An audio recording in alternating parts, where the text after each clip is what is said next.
GT ファンの皆さん、こんにちは。お久しぶりでございます。いよいよ始まりますね。GT が新たな幕開けを迎えました2005年、その名もですね JGTC からスーパー GT と変化してまいりました。このスーパー GT にどうぞ大いなる期待を寄せていただきたいと思います。実況解説の方はいつものように鈴木圭一さんと梅原康之さんの2人です。どうぞよろしくお願いします。どうぞよろしくお願いします。圭一さん、はい、スーパー GT らしいですよ。そうなんですよね。より国際化していくっていうことに対して、まあ全メーカーね、今年の新しい2005年モデル、そういう動き、ね、そのね3メーカーの動きも楽しみに見てみたいですよね。なるほどね。皆さんは、はい、予選の方法が変わったりですね、いろんな細かい部分も含めていろんなあらゆる部分でね、グレードアップしてそれがスーパー GT ですから、詳しくはね今シーズンずっといろいろご説明をしながらどこが変わったのかを説明しながら一緒に見ていきたいと思います。じっくりいきたいですね。グレードアップパワーアップしているのはもう確かだそうです。さあスーパー GT いよいよ開幕です。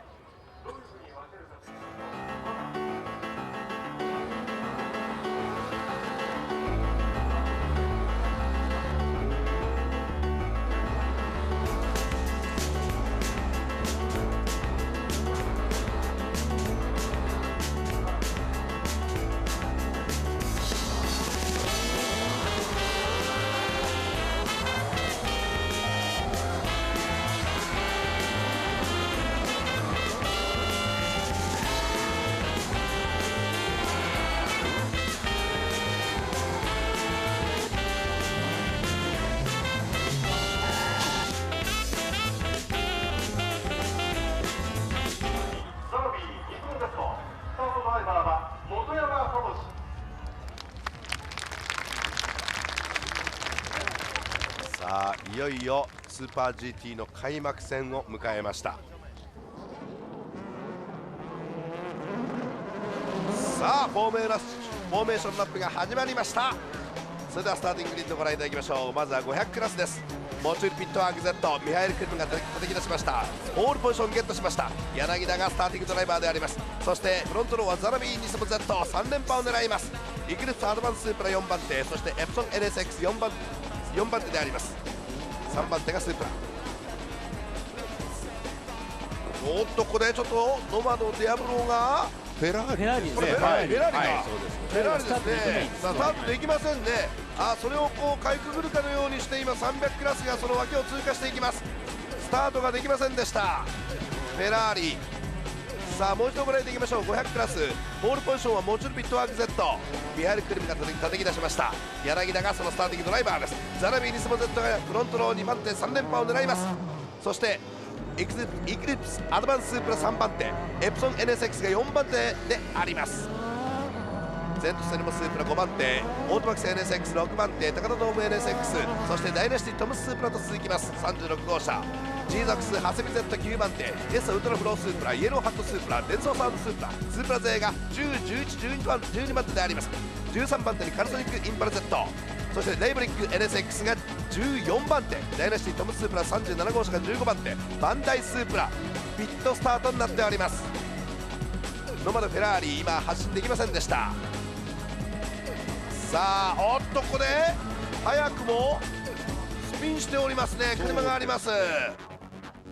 リカルデントアドバン Z どうしましたか。このフォーメーションラップで早くもさあ300クラスをご覧いただきましょう。スターティンググリッドです。嬉しいポールポジションゲットしましたウェッジスポーツセリカ加藤、そして谷口、そしてアペクセラ MRS フロントの2番手を取りました。エンゼルスアズマン Z3 番手、そしてオートバックスガライエ4番手であります。アメミヤアスパラドリンク RX7、 そしてオブロエムテック NSX ドリームキューブズアドバン Z ディレクシブアドバンス 320R と続きます。ご覧のようになっております。300クラス、群雄割拠、そしてさまざまなドライバーもいろいろ変化しております。それだけにおいおいお伝えしてまいりたいと思っております。竹内選手といいます平中選手にも注目であります。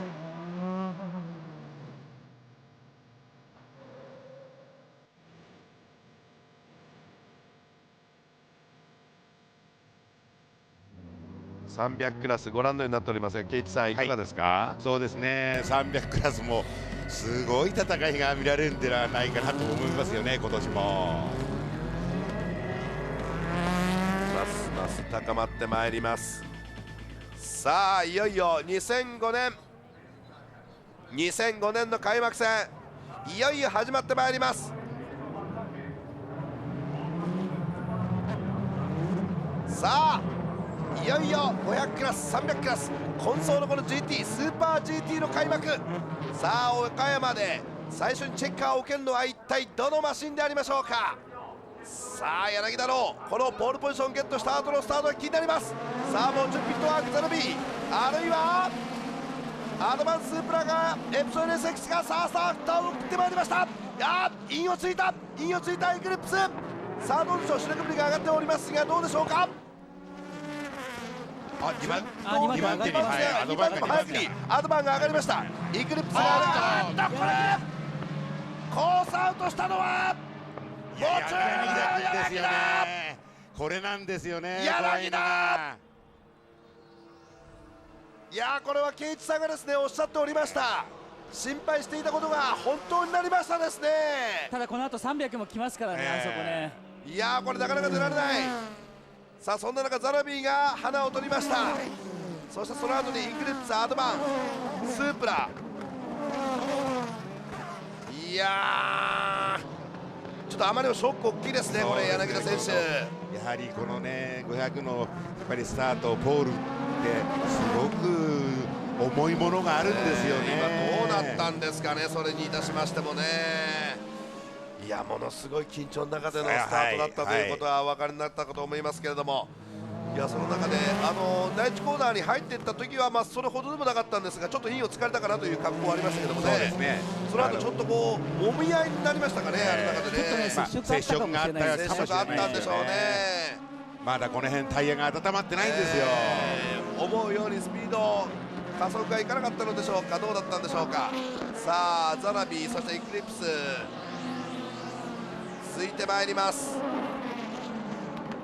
エプソン NSX がこれ3番手に上がっております。あとエッソも4番手に上がってます。エッソも4番手ですね。1コーナーで4番手に上がったんじゃないですか。この2台のずっとこの36号車のダイナシティとずっと思うバトルを。エッソは10番手からかなり上げてきましたですね。ジャンプアップですね。エッソが上がってきてます。エッソが来てます。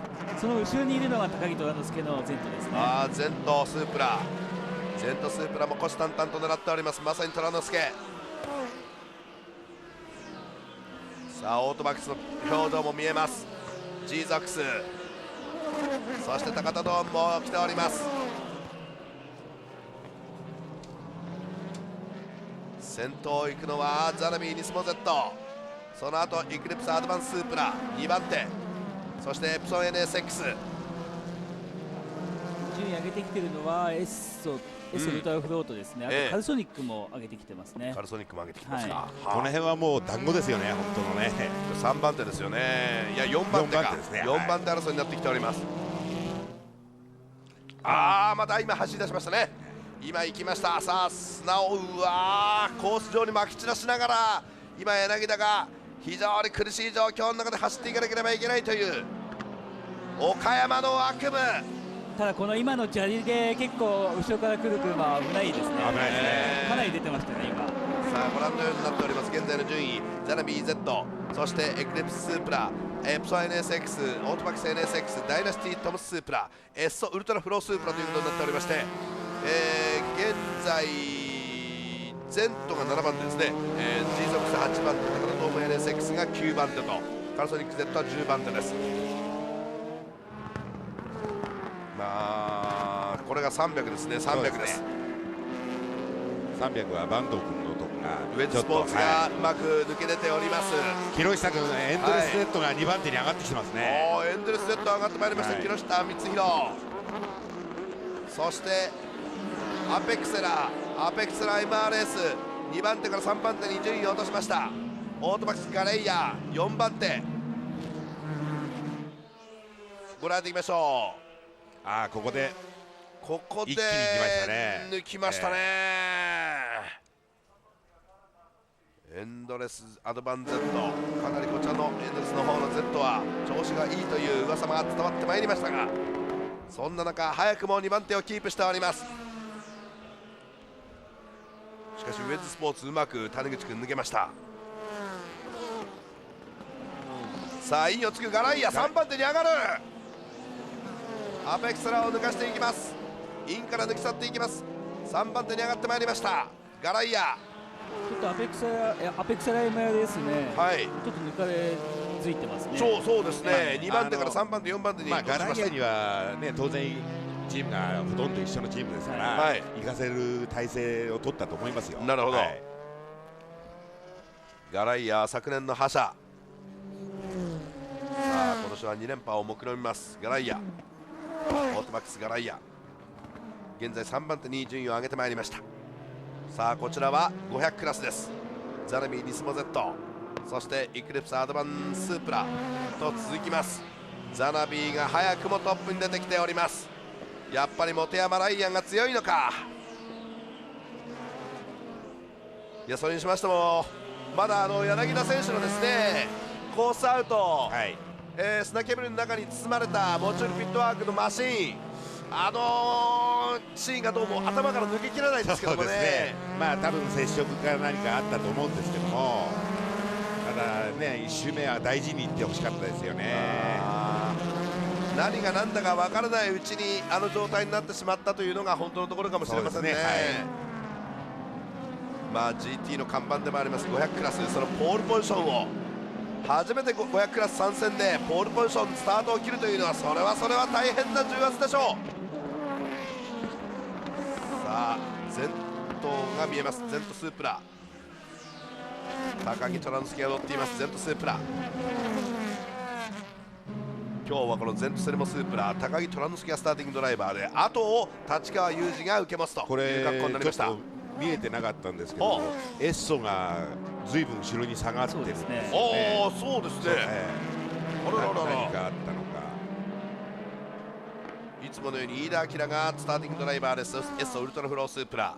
ちょっとねこの前の週でラップタイムがね2秒ぐらいちょっと遅かったんですよね。どこかでちょっと姿勢を乱したか何かあったのかもしれないですね。さあこちらの方はカネル団子状態であります。しかし500クラスをこれもしかして初めて見る方ってのはなんかスープラばっかりだなっていう感じに見えるかもしれませんがそうですね、実はですね本当にそういう部分はありまして、トヨタのこのスープラが8台、そう今年から8台なんですよね。8台ですね。そして、日産勢 Z がですね4台で NSX 勢が4台ということで、そしてこの他の車があと2台入っておりまして18台ということになっております。まあそれだけにスープラ勢が多いのもやむを得ないことなんですが、しかしその中感激をついて NSX が上位に行けることができるか。現在3番手キープしておりますエプソン NSX、 アンドレ・ロッテラーがスターティングドライバー、その後松田次夫が受け持ちます。さあ300クラスうまく抜き去っていきます。ここからですよね。これから300クラスが出てきますからね、はい、どう処理していくのか。そうですね、はい、柳田選手の気持ちを考えますと、いやー勝負は過酷だなと今改めて、はい、僕も経験して覚えがあるんですけど、いやもう泣きたい気分じゃないんですかね。はい、ハンドル握っててももうピットへ帰りたくないぞっていう。嫌でしょうね、はい宮原さん、はい、まあものすごい重圧だったと思いますけどもね、じゃあこれまでね、何の実績も残してないかって言えばね、柳田選手はものすごいいいドライバーとしてぐんぐん乗せてきたわけじゃないですか、ね、ものすごい勢いがあったわけじゃないですか、はい、なんでこうなるのと。そうですね、まあね、本当にまあそのミスがどうとかっていう話じゃないんでしょうけども、やっぱり流れの中でやっぱりその日本の最高峰トップカテゴリーで戦うっていうのは厳しいもんなんだよっていうようなことを身をもってこう教えられたような感じなんじゃないですかね。圭一さん、これが柳田選手のですね、500クラスデビュー戦ということになったわけなんですけども、そういう意味でもですね、なんかこう引きずってほしくないですね。そうですね、まあこれはこれでもう仕方ないことですから、もうねきっぱり忘れて今これから追い上げることを頑張って考えていくべきですよね。続さん。はい、どうぞ中島さん。ピットスタートだったバンダイスープラなんですが、もうピット出たところからオイルをまき散らしまして、もうすぐピットロードエンドのところで止まってますね。そのままリタイアということみたいですね。本当ですね。残念ながらここでもうストップですか、リタイアですか。バンダイスープラ参戦しまして初めてのレース、こういった格好になってしまいました。この辺りもその、ある意味 GT の過酷さというものが伝わってまいります。現在500クラストップはザラビー・ニスモゼット、その後エクリプス・アドバンス・スープラ。カルソニックスカイラインにドライブするペナルティーですね。カルソニック Z ですね。何があったんでしょうかね、カルソニック Z の方に。多分フライングか、イエロー区間でのでしょうね。イエローだったら多分10秒ペナルティーだと思うんです。先ほどよりもテールトゥーンノーズ状態に近づいてまいりました。差が詰まってまいりました。ザラビー・ニスモゼット、そしてエクリプス・アドバンス・スープラ。このレースの前に圭一さんがおっしゃっていたように、横浜タイヤのこのアドバンの力がまざまざと見せつけられるのは4周ぐらいからだというふうにおっしゃっておりましたが、結構もう7周目に入っておりますけどね、7周終わりましたからね、徐々にそのアドバンの強さみたいなものが出てきますね。そうですね、これだと今本山君ここまでついてくるのっていう感じ持ってるんじゃないですかね。はい中島さん、今ピットに入ってきた968のポルシェなんですが炎が出ましたね。本当だ。我々実況席の真ん前なんですが、今ちょっと炎が出ましてですね、その消火作業に当たっております。大丈夫でしょうか。ポルシェです。大丈夫ですね。はい、ドライバーも今見えました。はい、ということで、これ今クラッシュはどうした。これはですね。これはマッハですか。いや1コーナー、プロミューマッハですね。もう一台向こう側にも、これは B マックと B マック、そしてこれはポルシェですね。ポルシェもおります。 B マック2台と、そしてポルシェ、このクラッシュが今発生してしまいました。この地点、そうですね、ヘアピン過ぎたところですね。ヘアピンを過ぎた後、バックストレートからぐるっとヘアピンを過ぎた後、ここで何かが起こりました。接触、これによりまして今もう走り出している車もありましたけれども、B マック2台、カルソニック、このカルソニックのモロ肌が見えております。これはちょっと無理ですね。これはちょっと無理でしょう。左のリアが完全に浮き足立っております。浮いております。地面に接していない。うわー、ものすごい。これは300クラスと接触しましたかね。ドライブスルーって言われてすぐですよね。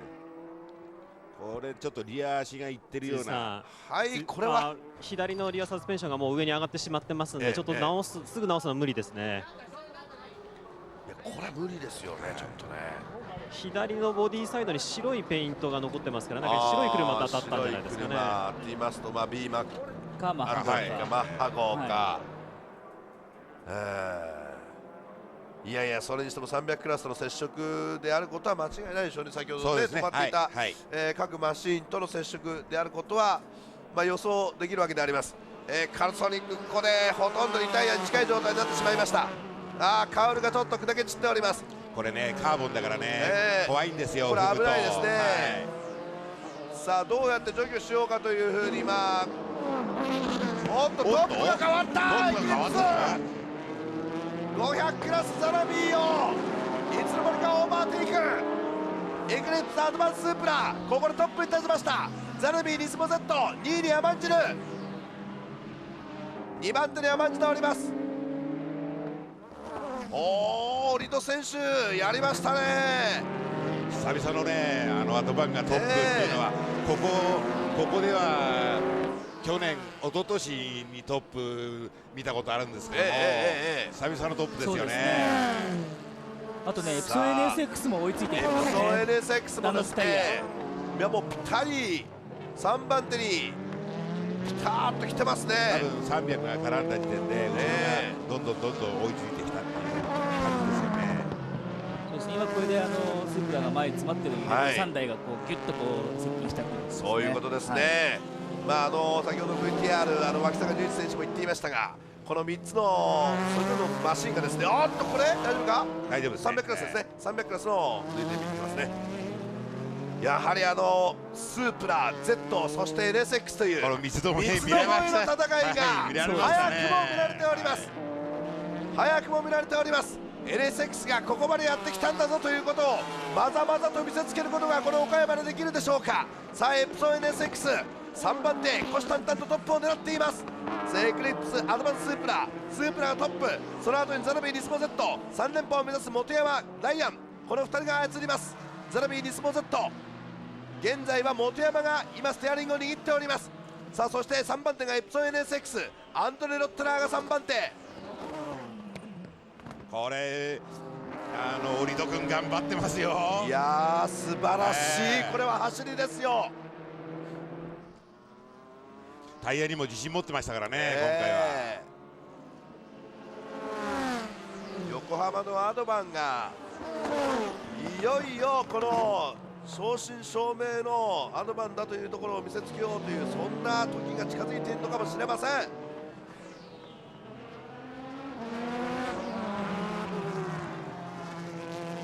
ブラック&レッドのこのカラーリング、まさにアドバンカラーをしっかりと装着しております。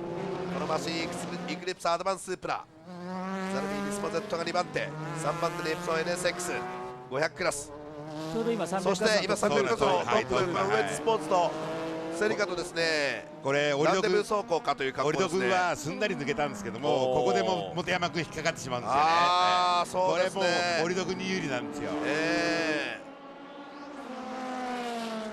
ちょっと手間取りましたが本山、さあその後ろの NSX はどうだ。ここでインをつくかウェッジスポーツ、さあ外側に回り込んで道を譲ります。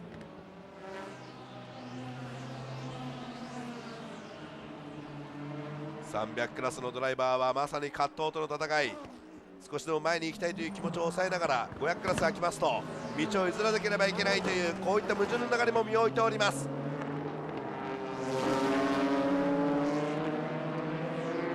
現在トップはイクリプスアドバンスープラ25号車が颯爽と走っています。さあ団子状態になっているこちら NSX とそしてスープラと9位争いの団子状態ですね。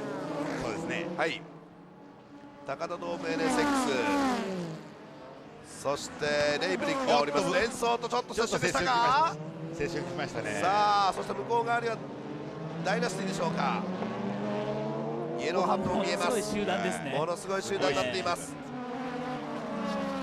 高田ドーム NSX、 レイブリック NSX、 連想サードスープラと続いております。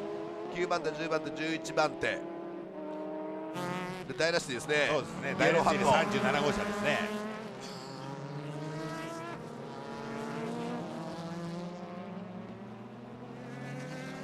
おっと今柳田君じゃないこれですかね。はモチュールですね、モチュールピットワーク Z がここで参戦を果たしております。見えてまいりました柳田。さあここからどこまで上げられるかというのが今日の柳田の宿命ですね。そうですね、はい、使命です。これもう諦めちゃダメですよ。はい、現在15番手、レース結果がねどうであれ、やはりここで第一声を完走しておくんだという気持ちを持たないと、そうですね、データが残りませんからね。それとまた何が起こるか分かりませんからね。そうですね、はい、これが GT の面白いところです。最後まで走っていますと何か棚ぼた的にいいことが降ってくるという、そんなジンクスがあります、このスーパー GT。 宮原さん、柳田の気持ち、やはりここまで走ってきましてやっとちょっと落ち着いたという格好でしょうか。そうですね、辻さん、はい、ジロさん、はい、カラソニックの Z なんですけどね、トルリエブノワトルリエ走行してたわけなんですけどね、コーナリングに入ってそれでインをちゃんとキープしてるのにいきなりリアからですね、ぶつけられて何が何だかわからないという状況でかなり彼も興奮してました。今回ですね、ずっとこの週末調子が悪くてもう本当にバッドラック、この週末のことは一切忘れたいというふうに言ってましたね。なるほど、そうですか。いやきっちりとした走行を行っていたにもかかわらず後ろから突然来られたということでかなり動揺を隠せなかったというね、ブノワ・トルリエの情報を入れてくれました。一郎さんありがとうございました。いやケイチさん、事故って大体そういう時に起こるわけで、接触事故というものがですね、それにしてもちょっと残念ですね。残念ですね。初戦というのは一つの流れをしっかりつかむのに十分な戦いであります。その中で、ここまでこの日産勢 Z 勢がですね、22号車もちろんピットワーク Z、ああいった格好で柳田選手うまくスタートすることはできませんでした。それとカルソニック Z、 こういった格好でちょっと Z 勢が立ち込めてるんだと。そうですね、ただこのスープラ、Z、NSX 本当に初戦からこの三つどもえの戦いが僕も見れるとは思っていなかったんですけども、まさにおっしゃる通りです、特にねこのアドバンスープラが思った以上の力を発揮してますよね。さあそしてエプソン NSX です。梅原さんがご覧になって、正直、この NSX の仕上がり具合ってのはどうなんですか。まだ本当にチームの関係の人も言ってましたけども、まだ8割ぐらい的だと、ということはまだあと2割あるんですね。でドームの開発さんとドームの人に聞いてもですね、まだ進化はしていくという、去年の Z もね開幕戦から投入されて去年がデビューイヤーだったんですけども、やっぱり最初の頃は細かいトラブルとか、あと大きいトラブルとかありましたよね。あと車自体の進化っていうのもね、いろいろあったんで最後はもう完璧な車になってたと思うんですけども、それくらい NSX は大掛かりな改良というかね、全く違う車とも言っていいと思うんで、そういう意味ではいきなりここから速いっていうのはねちょっと驚いてますね。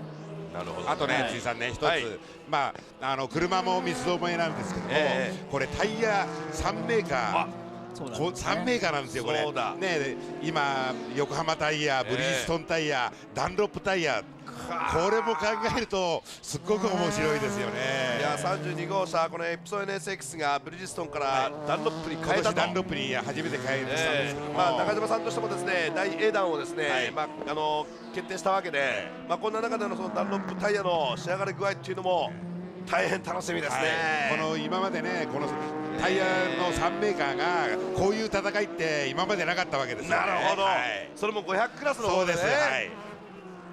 おっしゃる通りです。そういう見方もするとすごく今回面白いですよね。ゾクゾクしてまいります。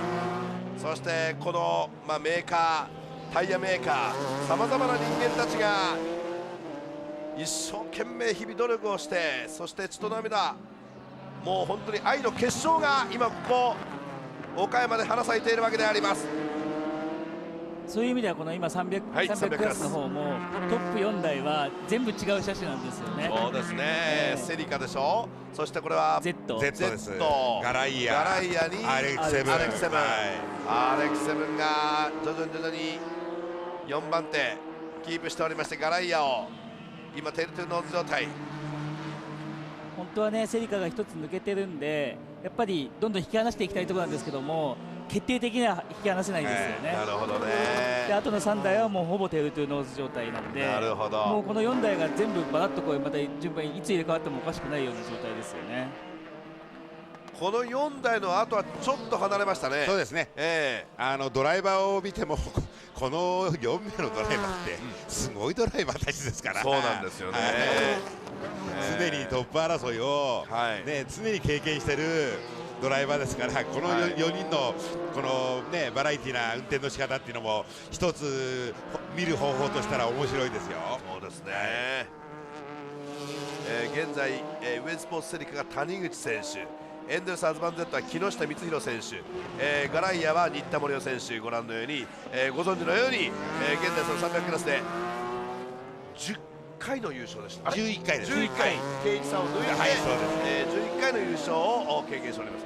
そして、雨宮アスパルトリック RX7 山地選手ということで、それぞれがスターティングドライバー、一流のドライバーがステアリングを握っております。まだこの後必ず GT というのはピット作業がございまして、給油もあります。そして、ドライバー交代もあります。これによっての判断なので何とも言い難いんですが、この4台にある程度300クラスの方は絞れてきたかなという、絞ってきてもいいのかなという、このね4台、特にこの4選手、この4選手はミスしないですから、なかなか。なるほど。セブンが外側仕掛けてますからね。しかしガレイヤしっかり抑え込んでいます。仕掛けてますね、山地選手が。ここはね、もう仕掛けてもね、この4名はもう相手のミスがない限り行くというのはなかなか難しいですよ。その領域なんですね。それで4名が4名、先ほど言ったように、ミスのないドライバーたちですから、これは難しいですね。難しいですよ、これ。ということは、もちろん何が起こるか分かりませんが、おっとどうしました、これは500クラスですよ。そうですね、ゼントですね。ゼントですね。でエッソですね。7番手争いということですね。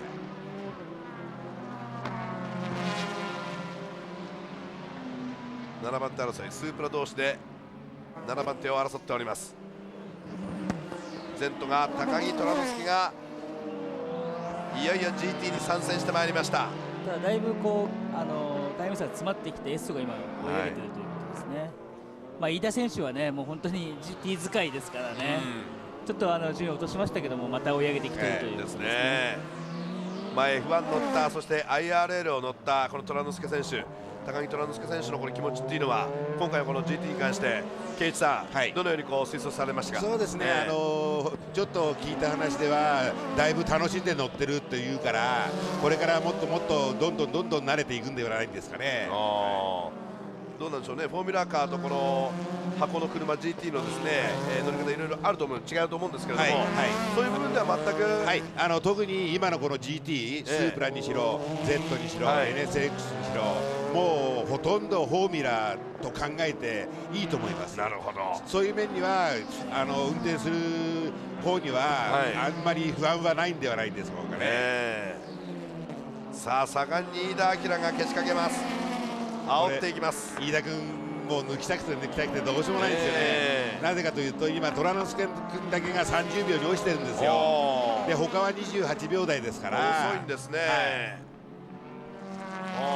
しかしなかなか抜けさせてくれないのは当然のことながらテクニックもありますし、さあここ飯田明、エースウルトラフロースープラとしてはなんとか前に出たいところでしょう。このサーキットは本当抜きどころが難しいですから、今これも飯田明君が後ろでもうイライラしてますよね。さあこちらはトップ争いです。さあますますこの2つの車に絞られてきたのか。そして NSX が後ろからついていっております。大丈夫。ちょっとエプソンが離されましたね。というより今本山君がこれ頑張り始めたんじゃないですかね。コンマ8まで詰め寄っていきました。さあこの2台のバトルが始まるそうであります。後ろ側には NSX 構えておりますけれども、さあこの直線はどうでしょう。直線はスープラも速いですからね。これ本山君パスするのなかなか難しいですよ。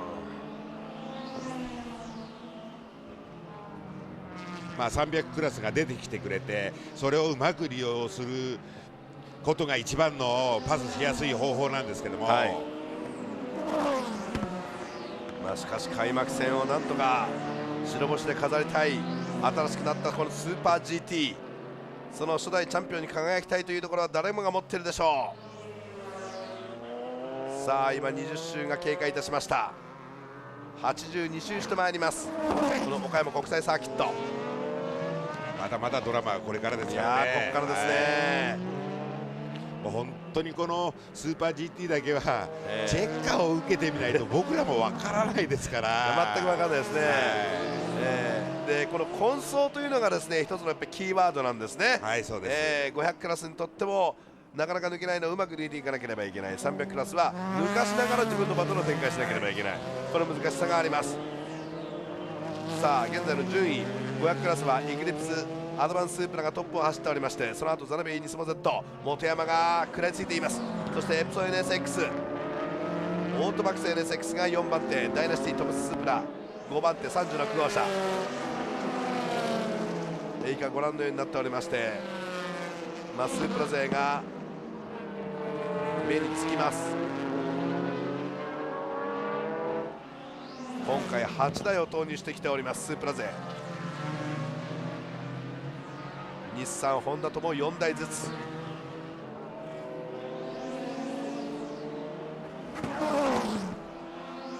さあ300クラス、おっとガライアを抜き去っております。セブン、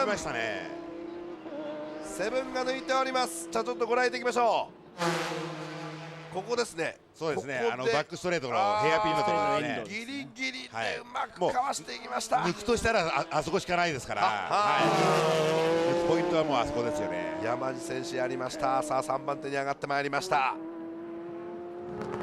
新田君もね、もうあそこ横まで行かれたらもうこれはもう仕方ないですよね。なるほど、またこの抜き返せばいいんですね。これ300はこの4台の激しい争いになるみたいですよ。いやこれまた楽しみですね。全部車種が当然違います。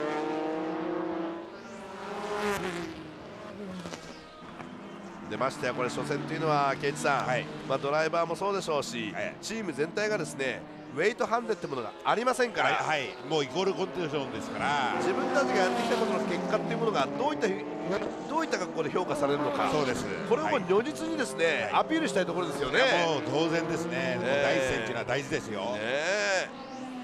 その強さというものをさあどのチームが見せつけることができるのか、そして完成度、パフォーマンスというものはどこまでポテンシャルは上がっているのか、そういったところをじっくりと見ていきたいと思います。25号車かなりいい感じで来ておりますが、しかし後ろからひたひたと一度は0コンマ4秒台でしたが0コンマ7秒台もうちょっと離しましたが気持ち離しております。イクリプスアドバンスープラご覧の28秒台の中盤から後半安定してます。森戸君頑張ってますよ、本当に。ザナビーは29秒台が先ほど出てしまいましたが18周目は27秒台でした。ちょっとエプソンが離れ出してるんですよね。逆にART オートバックス NSX がねだいぶペースいいんで、4番手エプソンに追いついてきてますね。でトップとのタイム差も縮めてるんで、ちょっとこの辺がねだいぶはタイヤメーカーのね、そのタイヤの垂れが出てきてるのか。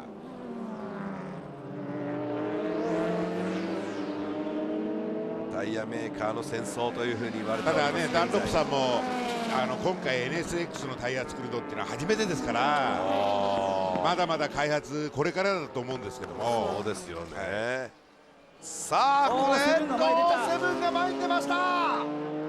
そしてガライアも抜かそうというところですが踏ん張ったかエントレス。いやでもこれストレートエンド並んでますよ。並んでますストレートエンド。さあ前に出てるのはガライアか。ガライアが出たか。出ますね、ガライアが3番手に上がる模様であります。さあ一方でイグリップスを抜いた。抜くかサイドバイサイド完璧に並んだ。さあザラビーが抜くか。前に300がいたいな。ザラビーが抜いた。ザラビートップを奪い返しました。これ多分今オリド君300に引っかかったところ、なるほどうまいですね本山君が。やっぱうまいですね。もうああいうところで抜くしかないんですよ。なるほど。しかしある意味それは偶然性というかですね、かなりそのちょうどラッキーという時かなと思うんですが、これまだ実力なんですかね。実力のうちこれまだオリド君にもチャンスなんですよね。ここで今度は本山君が引っかかればまた逆転できますから。ポジショニングですね。それにしても500クラス300クラスその先頭集団のところで抜きつ抜かれつ刺しつ刺されつ、そういった状況が見て取れました。300クラスもそして500クラスも順位が入れ替わっております。ささあ300のリプレイです。300をご覧いただきましょう。ここでセブンがエンドレスを抜き去っていく。まだいけないですね。まだいけない。おっとぶつかっ接触あったんた。ですね。接触ありましたか。セブンと今ちょっと Z と接触しましたね。さあこれ500クラスです。500クラスうまくいいをついてザナビー、そして完璧なサイドバイサイド。ここで300クラスが外側に膨らんでいるところをうまくついていきました本山。前に出ることができませんでした折戸。本山君も上手なんですよね。折戸君が、ね、アウトに行けないように300いるの分かっててわざとそこへ持ってきましたから、あれはもう、それが実力なんですね。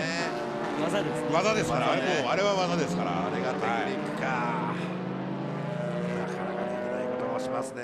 おっと柳田君が結構上がってきてるんじゃないですか。モチュールピットワークですが、上がってまいりましたか。モチュールピットワークはですね、2周遅れなんで、2周遅れか。場所的にはここにいるんですけども、そうですかそうですか。車引き出すまでにはそうですね、時間かかりますからね。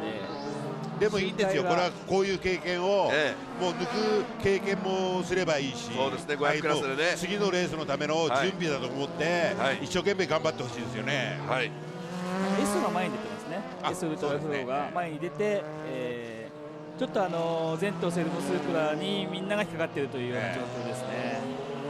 お父さんがかつてのその Z 使いで有名柳田選手、その息子でありますジュニア2代続けての Z 使いということで非常に注目が集まっておりました。プラスそうですね、ポールポジション初めての500クラス、いろんなものが1周目に悪夢となって岡山でああいう悪夢を見てしまいました。ちょっと虎之助君、おっとゼントが遅れている。ペースが上がらないんですよ。上がりませんね。先ほどからずっと30秒台なんですよ、ね。 Z セレモスープラが各マシンに抜かれております。さあどういう状況なのか。さあ NSX も後ろから狙っています。今とりあえず37号車のダイナシティトムスが前に出てますね。ですね。後ろにだからもう大集団になっちゃいましたね。だからゼントの後ろがですね、ゼント多難という格好になってるんですよね。いやそれにしましてもこれ別に高木虎之助選手が新しいこの GT に参戦したからということで使い勝手がどうのこうのってことじゃないでしょうね。やっぱりマシンとのこの兼ね合いでしょうね。その辺がね、どうなのか微妙によくわからないんですけども。立川選手のセッティングでも全く構わないよなんていうね、そんな記事なんかもこぼれておりましたけれども、しかし、どういう状況なのかちょっと我々には計り知れません。やっぱりこの GT はですね、スーパー GT のスピンですね、トラックスピンをしてしまいました、高木虎之助。今見たところ単独スピンのようなんですけども、完璧に単独スピンでしょう。ブレーキングミスですよね。あらららららら、ちょっと危ないですよ、ここ危ないですよ。これシーケンシャルですからバックなかなか入らないんですよ。バックに入れようと思ってもなかなか入らない。プラスこれ各マシンが来ますからね。そうなんですよね。これは危ないですね。いやここで苦しい。立川用意してますね。立川選手は用意している。しかし相棒は帰ってきません。ご覧いただきましょう。ゼントがここでこうなんだ。全然ぶつかってません。ブレーキングでもう単独ですよね。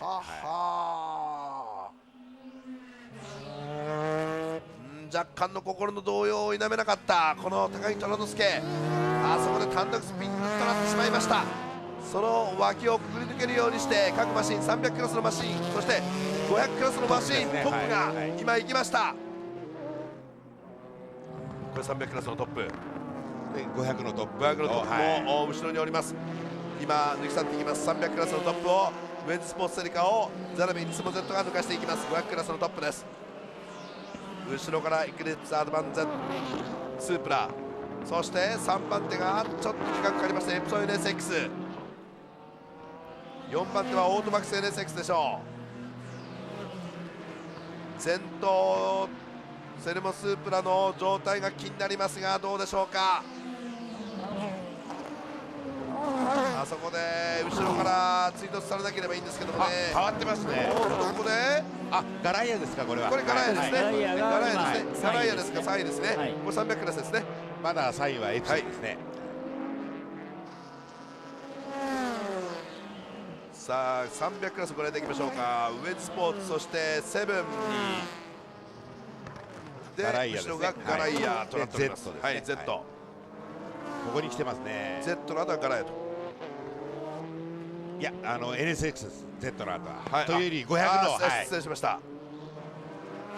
500クラスのオートバックス NSX、どんどん追い上げてきてますよね。エプソンに近づいてきましたよ。さっきまで7秒近くあった時あったんですけども、今5秒切ってますからね。皆さん今回のこの8号車、はい、そして、16号車、18号車、ごめんなさい、はい、高田東明 NSX とこのオートバックス NSX、はい、この2つがですね、完璧にチームホンダレーシングというエントラント名になりまして、はい、チームのオペレーションとかですね、そういうのも基本的にはドームチームが、そういうものを全部仕切ると。でそのチームとホンダレーシングの代表として鈴木アグリさんが、入ったということで、もう2大体制ですね。要するにこれどういうふうに我々受け止めればいいんですか。これは要するにこのますますの本腰というか、はい、そうですね。ニスモがね、はい、2大体制、はい、でもう、ワークスと言っていい体制なんですけども、はい、それとやっぱり同じような方向性の考え方ですね。でそうなるとその2台いればチームタイトルというのもね、2台で取っていき、レイブリックコースアウトしました。レイブリック先ほどもね、いい感じで走っておりましたけどもね、1コーナーですよね。当たりましたね。当たってますか。はい。モチュールですね。モチュール当たりましたか。はい、ちょっと当たりました。これは致し方ないのか。セバスチャン・フィリップ、レイブリック NSX。さあ300クラス、これ3台また詰まってますね。3台が連なっております。後ろにいるダイナシティは500クラスです。セリカ、そしてアレックスセブン、そしてガライアと詰まっております。しかしセリカは強いですね。そうですね、ある意味詰まってはおりますが、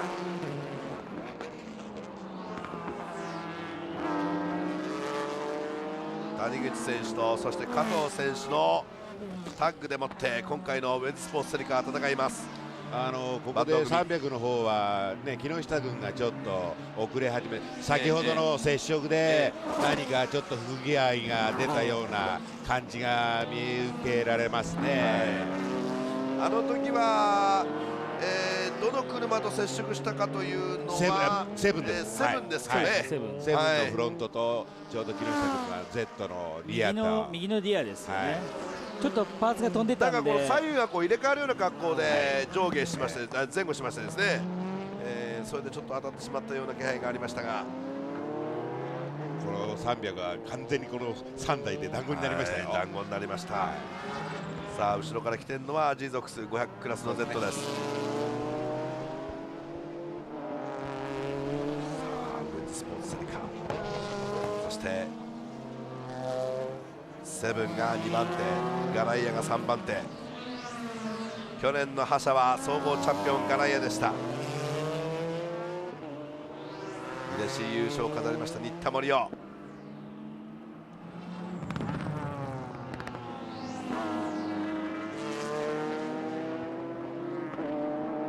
クラスのこのバトルも大変楽しみですが、今300クラスもね速くなってるから、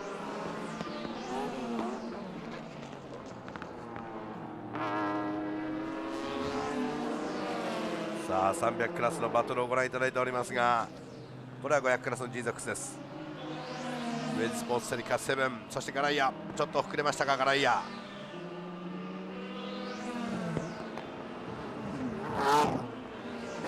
谷口、そして加藤弘樹。そうですね、もう坂東君としたら加藤君が入ってくれたのは対して、今年は力強いですよ。昨シーズンはレブリックにおりましたからね、はい、もう加藤君はもう300走ってるドライバーじゃないですからね、それがやはり、まあ、今回、影山正美君も300に来たということで、はい、面白い見方あるんですけども、やはりこの加藤君も、ね、ここに乗ってきたっていう、坂東君、強い体勢取ったなと思いますよ。なるほど、はい、これで勝たないでいつ勝つという状況を作っているのかもしれません、はい、現在は谷口選手がしっかりと展開をしております。トップで走っております。しかし嫌でしょうね、ああやって雨宮、アスパラドリンク、アレックスセブン、山地選手がピタッとくっつきますと、ね、もう山地君がこれも全然無理しないで、もう前を谷口君を焦らすような走りでいいですから、はい、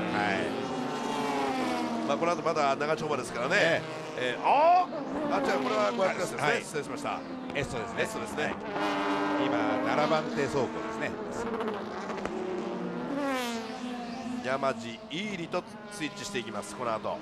一方ウェッジスポーツセリカが谷口から加藤弘樹と、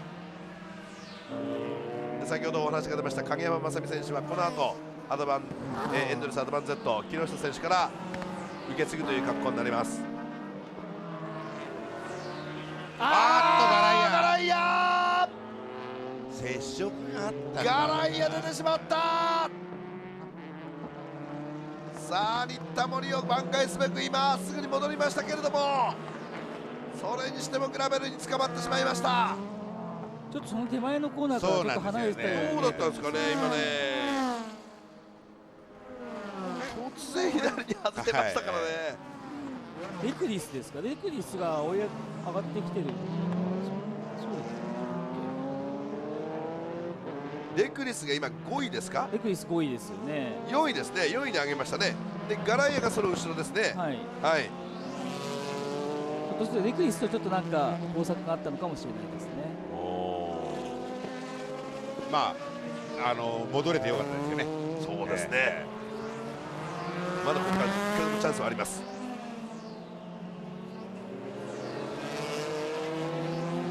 ちょっと右のフロントのカナードがちょっと損傷しているように見えましたね。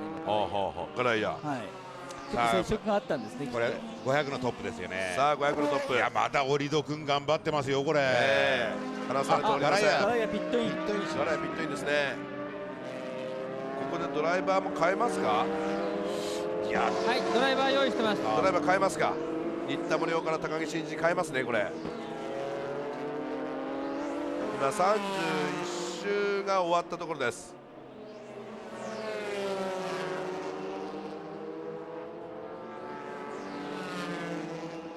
フロントのあたりにもしかすると接触の跡があるんじゃないかというようなお話がありましたが、ああいった格好で新田森生選手がコースアウトしていくっていうのは本当珍しいですからね。何かがあったのかもしれませんですね。さあこれは500クラスのトップです。辻さん、はい、一郎さん、ガライアなんですが右のフロントあたりに接触した跡ありますけどね。ちょっと映像に映った時に1台も絡んだような、なるほど、あれ見えましたが、さあガライアテクニカルのチームメカニックはどういう動きをするか。ちょっと時間がかかっているか。新田森生が今入っていきます。なんか右のリア、右のリアですか。右のリアちょっと今気にしてますね。ちょっと時間次郎さん、今ですね、土屋監督がですね右のリアを確認しまして、はい、これからですね修理に入りますね。ここから入りますか。しょうがない。はい、ゼントステルムスープラピットに入りました。ゼントが入りましたか。ゼントトムスープラ入りました。さあどうだ。立川に代わりですね。高木虎之介が立川にスイッチ。今日の初の参戦となりました高木虎之介選手、コースアウト、スピンですか。どのようにね、ケイチさんご覧になります？多分ブレーキです。ガライアはですね右のリアですね接触じゃなくてブレーキですね。ブレーキオイルが漏れてますね。そうなんですか。ブレーキトラブルですね。それでああいう形で飛び出してしまったという。ちょっと時間かかります。かかりますね。さあゼントセルモスープラが今行きました。ゼントセルモスープラ、辻さん、立川雄二にスイッチしています。はい、中島さん。38秒ぐらいですね。38秒、早いですね。早いですね、これは。で、右のフロントタイヤがちょっとささくれ気味かなという感じですね。おお、そうですか。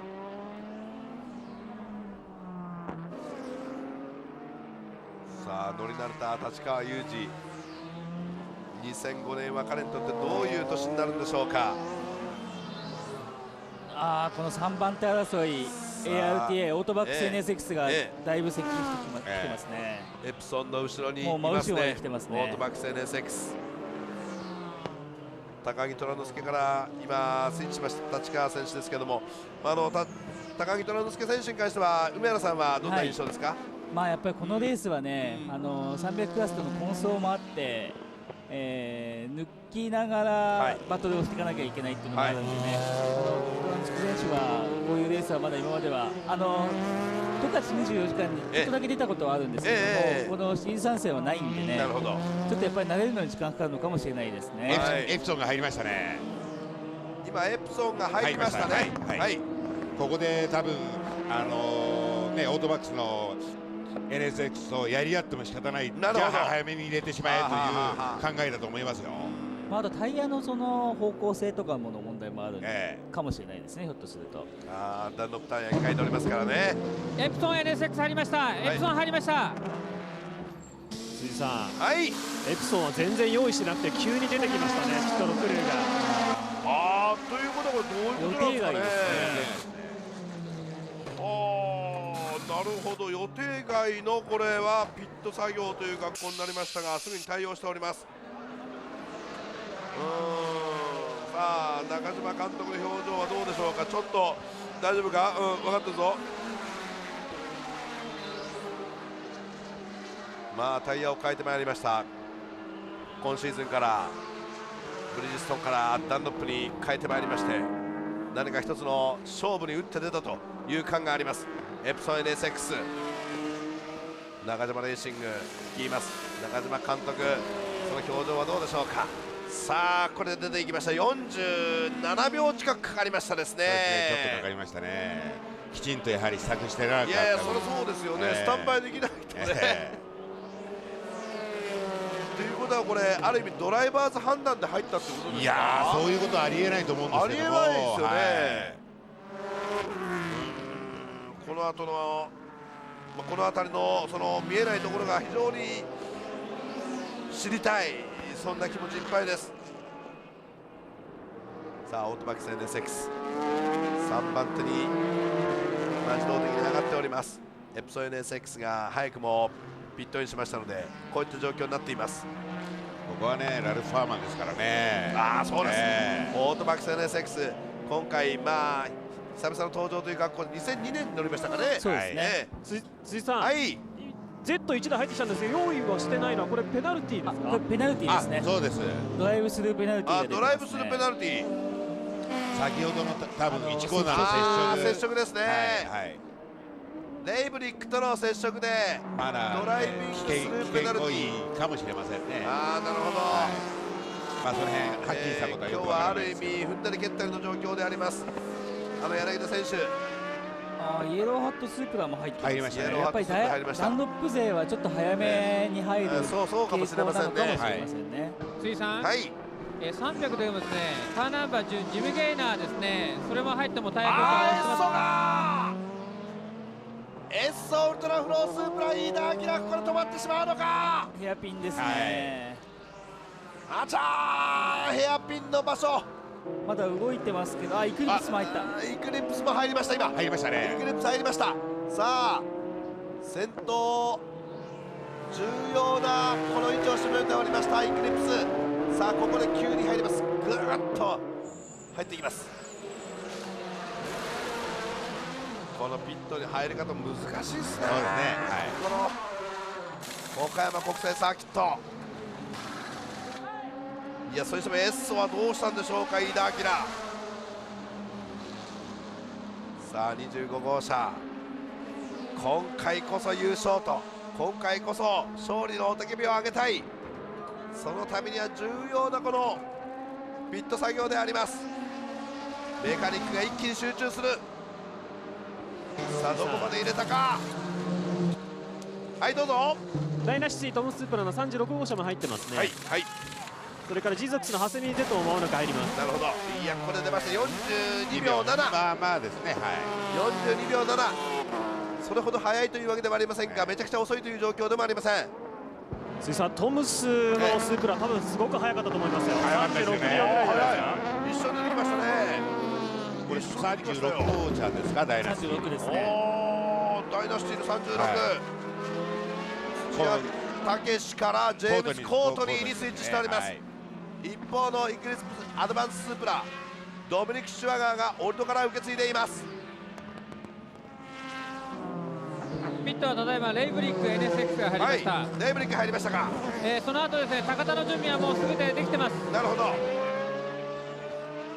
さあ36周から37周界隈、この辺りでピットに続々とマシンたちが入ってまいりました。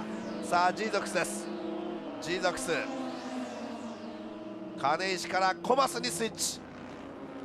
鈴木さん、はい、ニスモ、ザナビーニスモ1号車用意できてます。はい、ザナビーニスも用意はできているという情報が入ってまいりました。さあエッソが入ってまいりました。エッソです。戻ってきましたね。エッソがピットです。ただもう結構遅れてしまいましたからね。どういう状況ですかね。高田も入りましたね。高田も入りましたね。高田がこれから入りますね。一番向こう側ですね。道上から小暮と。小暮君ですね。小暮選手、どんな選手でしょう。そうですね、まあツリーがこのレースあまり慣れてないんで、ザナビー入りましたね。入りました。はい、トップをいきます。ザナビー、本山入りました。さあ本山ライアンというゴールデンチェーン。さあものすごいタッグです。この2人が牙を向いて、さあここでスイッチします。本山からライアンです。ゴールデンコンビですよね、本当にもう、本当に最速の2人が組んでいます。まあ2人ともフォーミュラ日本チャンピオンですからね。そうですよ。ニスモが誇りますゴールデンタッグ。いやー、それにしてもなんか今いい感じでライアンと本山が目で合図をした格好でしたね。さあここでリアから帰ってフロントを変えます。その前に吸引が出されております。早いぞー、37秒、早い、これは早い。さすがにスモって感じですよね。先ほどイギリスアドバンススープラは42、3秒かかりましたが、それよりも6秒から7秒早い。この6秒7秒って大きいですよね。7秒違いますね。7秒から8秒近くですね。さあ300クラストップがここでセブンが行きましたね。鈴木さん、今セリカ入りました。ピットにセリカ入りましたか。セリカが入りました。しかしその前にこのセブンがうまくインから抜き去っていきました。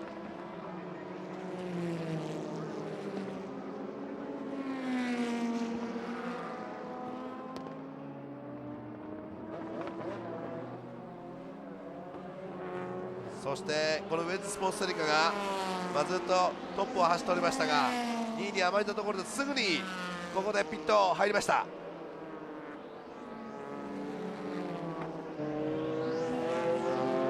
ダイナシティですね。37号車入ります。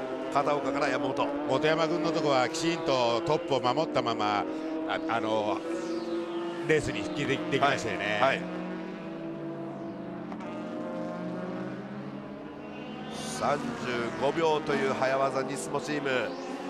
さあウェンズスポーツセリカバンド軍も綺麗に事なきを得てまた戦場に戻ってまいります。辻さん、はいどうぞ。先ほどコースインしてた高田 NSX なんですけど、右のリアがですね、ヒットされてですね、右側が潰れてましたね。カウルが破損するっていう形じゃない、ちょうどそのエア抜き、リアのエア抜きがですね、まともに潰れてるって感じですね。あらこれも厳しいですね、ケンイチさん。ブレーキに影響しなきゃいいんですよね。それにしても上原さんね、ウェッジスポーツセリカはいい感じで出ていきましたね。そうですね。この後またやるんでしょうね、セブンと。これはセブンの雨宮さんのところとのそのピット合戦。そうですね。あとはもうドライバーですよね。ただセブンのドライバー、もう一人誰ですか？セブンはイーリ君ですね。イーリ君ですね。イーリ君と加藤弘樹。加藤君と比べたらちょっと格が違いすぎますから。オートバック NSX 入りました。オートバック NSX が入っております。こことあとザナビーの関係ですね。今この NSX はですね、みんなが入ってる間にかなりいいライフタイム刻んでたんですよ。28秒台中盤で走ってたんで。28秒台ですか。それも使い終わりそうなタイヤでこのタイムで走ってたんでね。これでピット作業早ければ1号車とちょっと間違ってくる可能性はありますね。なるほどね。どの位置にあれが。さあラルフ・ファーマンから伊藤大輔にスイッチします。もうダメですね。前行った。37秒、38秒。まだ出てない。まだ出ていない。ちょっとピット作業かかってますね。40秒かかりましたね。これかなりかかった。これはかなりかかり、47秒4です。ザナビーと12秒違いますね。多分トム・スープラよりも後ろになってしまいますよ。そうですね。もう前行ってますね。そうですか。これはちょっともったいなかったですね。ダイナスティのね36号車の後ろになってしまいましたよね。チームホンダレーシングのこの名にかけて、なんとか初めてピット作業をですね、うまく成功させてもらえなかったんですが、ちょっとそれ言わない方が良かったかもしれないですね、僕。12秒も遅かったですからね。ニスモよりも遅かった。この辺りなんとか改善してもらいたいところであります。ザナビー、ニスモ Z がトップ。そしてその後にイクリプス、アドバンススープラ。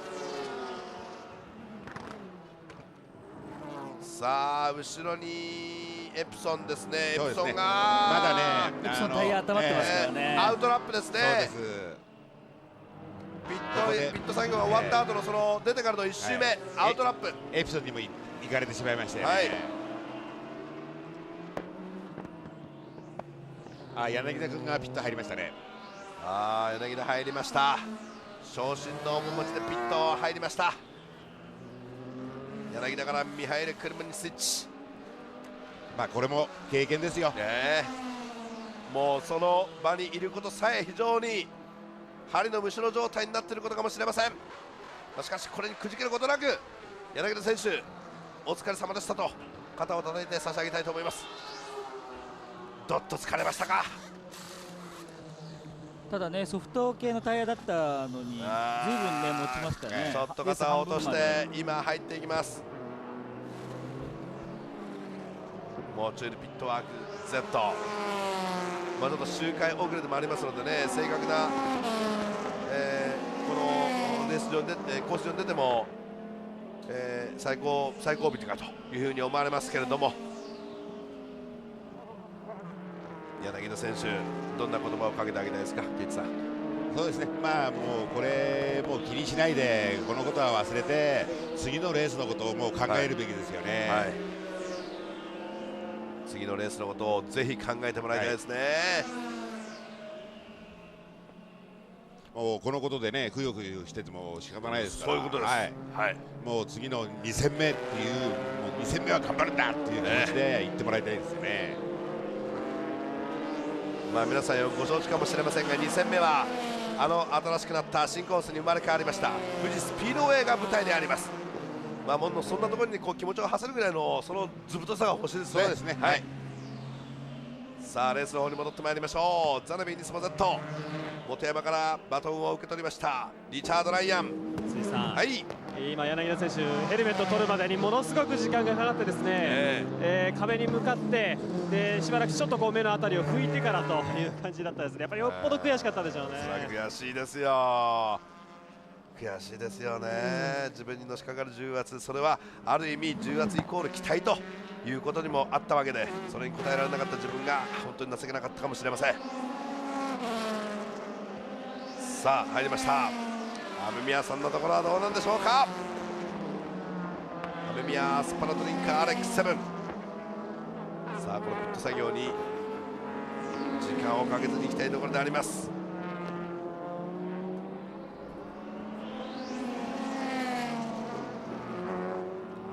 300クラスのトップはこのセブンが奪い返した奪ったところで、ウェンスポーツがピットに入りました。さあトップをいきます。500クラスザナビーニスモ Z。 ラップも確実に上げてきてますね。そうですね、タイヤも参りましたか。はいどうぞ。雨宮スパラドリンク RX7 46秒ぐらいピット作業かかりましたね。結構かかりましたですね。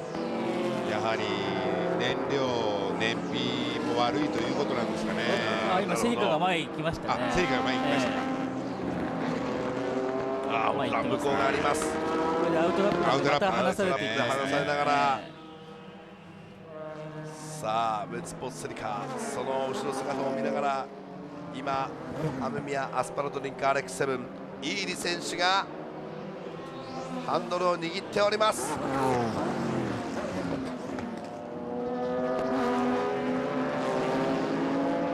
あ500クラス300クラスが混ざって走る混走のスタイルをとっています。このスーパー GT。 ガライアにもセブン行かれてしまいましたね。そうですね、前にいますね、ガライア。白とオレンジのツートンカラー、綺麗です。さあこれはザナビーですか。ライアンですね。はい、確実にやはりこの男が本山とともにこの2005年の幕開け岡山をしっかり取るのでしょうか。3連覇に向けて好発進をできるかどうか。今トップ2台が500は7秒台ですよね。かなり速い展開です。マシンの性能が本当かなり上がってますね。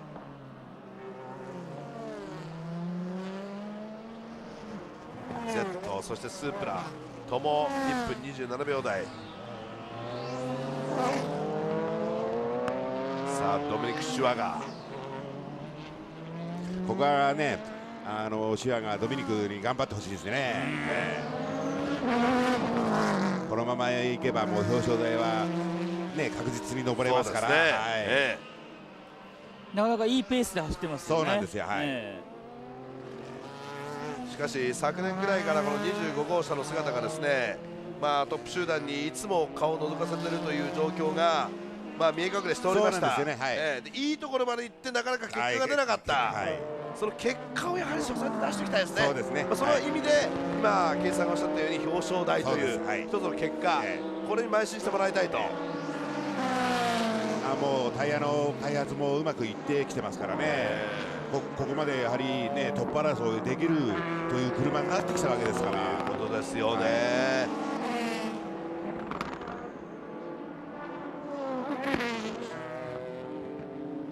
今ダイナスティ36号車も7秒台入れてきましたよ。ということはこのダイナシティの36号車、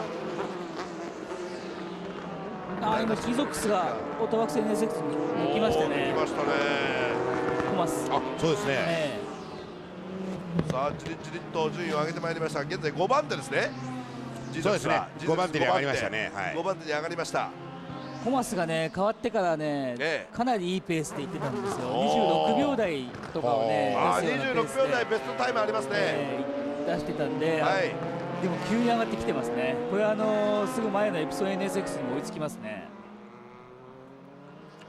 さあそうですね、前にすぐエプソンいますね。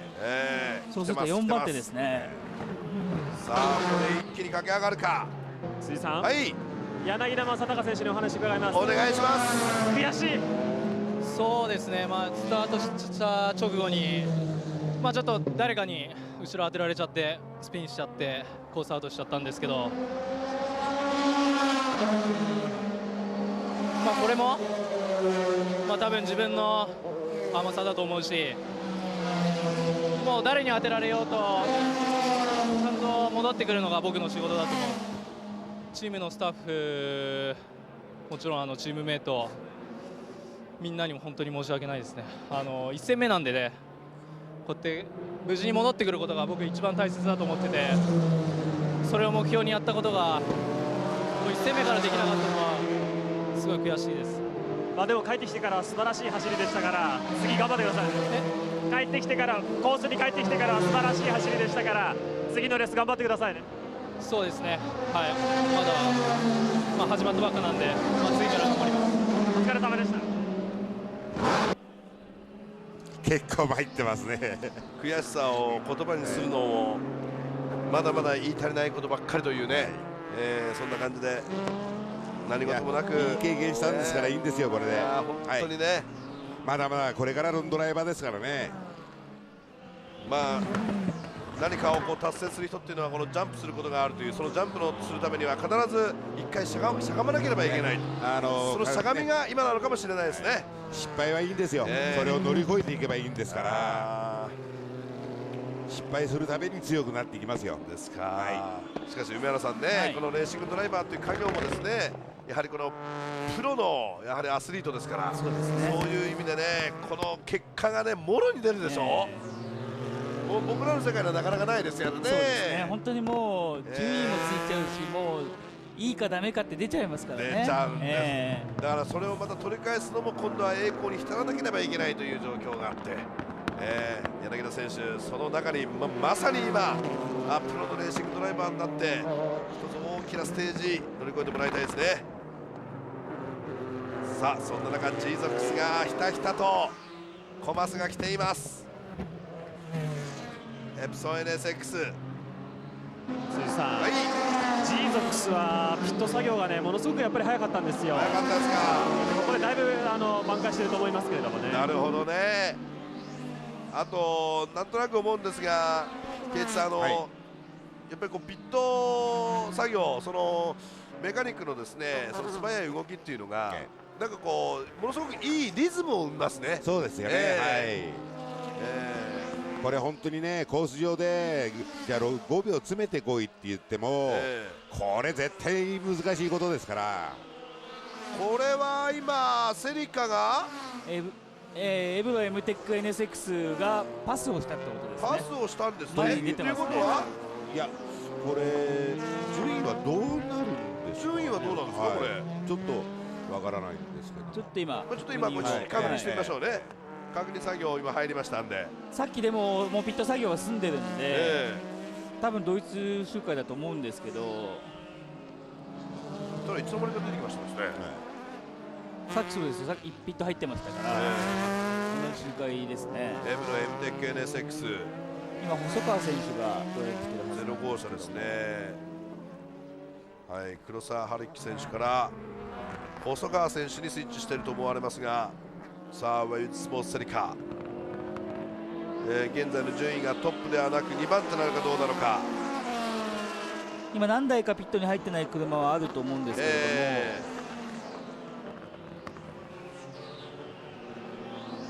ども、やっぱりトップに踊り出ましたね、これ。出たかもしれないですね。そうですね、トップですね。手元の掲示板によりますと、トップに出ております。19の前にゼロがおります。そして G ゾックスが来る。内側がダメなら外側。さあこれ並ぶか、どうだ。エプソン NSX をさあ握りかかっておりますエリック・コマス。相手はアンドレ・ロッテラ。さあいきます。まあ、なかなか抜けそうで抜けないというこの TI ですね。岡山国際サーキット。いや、それにしましても300クラスエブロ MTEC NSX がいつの間にかこう出てまいりましたですね。そうなんですよね。ちょっと気がつかなかったですね。スポーツを簡単にパスしてまいりました。おそらくピット作業も早かったっていうのもあるんですエンドレスが上ですか。そうですね。エンドレスが上になってるんですか。トップ争いですか。辻さん、はいはい。エンドレス Z も割と早めの作業だったんですが、すごくピットは早かったですね。ああ、ということはピットに入りまして、その作業がものすごくこれオーバーテイク、内側から抜いていく。西コーナーこれよく行きましたね。いやー、今はですね500クラスをうまく使いましたが、でもペースがかなり速いですね。速いですね。圧倒的に速いですね。圧倒的に速いですね。うわ、もうこんなに差がついてる。恐るべきエブロ。ちょっとなんかクラスが違うぐらい速いですよね。エブロ MTEC NSX。今細川選手がさあこんなにつきました。ということで実質1位ですね現在。そうですね。現在トップに行きましたエブロ MTEC NSX。その後にエンドレスアドバン Z、ウェイズスポーツセリカと続いていきます。いや、これはまた鮮烈なデビューと言っていいんじゃないですかね。そうですね。まあ元々の去年のチャンピオンカーなんですけども、カラーリングも変わって、ドライバー2人とも変わりましたからね。スポンサーも変わりましたでしょ、いろんな意味で。G ゾックス前に出ましたね。G ゾックスが前に出ました。もともと速い車なんですよ、やはり。そうなんですね、MTEC ね。ね、MTEC といっても元の無限さんのワークスですからね。まあそれだけに当然かもしれませんが、エブロ MTEC NSX 300クラスのトップに立っています。一方500クラス G ゾックスがさあどこまで駆け上がるか。長谷見監督満足の表情。さあ上げてまいります。これで今長谷見の4番手ですね。G ゾックス長谷見 Z は4番手に上がりました。トップがザラビーニスモ Z、 そしてエクリプスアドバンススープラ2番手、3番手にダイナシティトムススープラ36号車3番手、その後に位置しております G ゾックス。まだあと30周以上ありますからね。そうなんですよね。まだ可能性ありますね。前の車約11秒差ですから。今50周、そして51周が今終わっているところであります。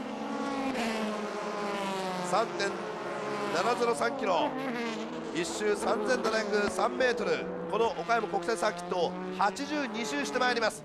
82分の今50、51が終わりました。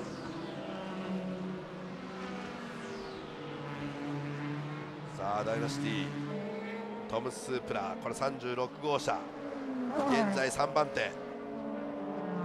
36号車と37号車の見分けがほとんどつかないんですけども、あえて申し上げるとすればですね、サイドミラーの色が違います。なんか黒とブルーとか。36号車はこれブルーです。これですね。ブルーですね。サイドミラーのこれブルーですね。これがブラックになっているのが37号車です。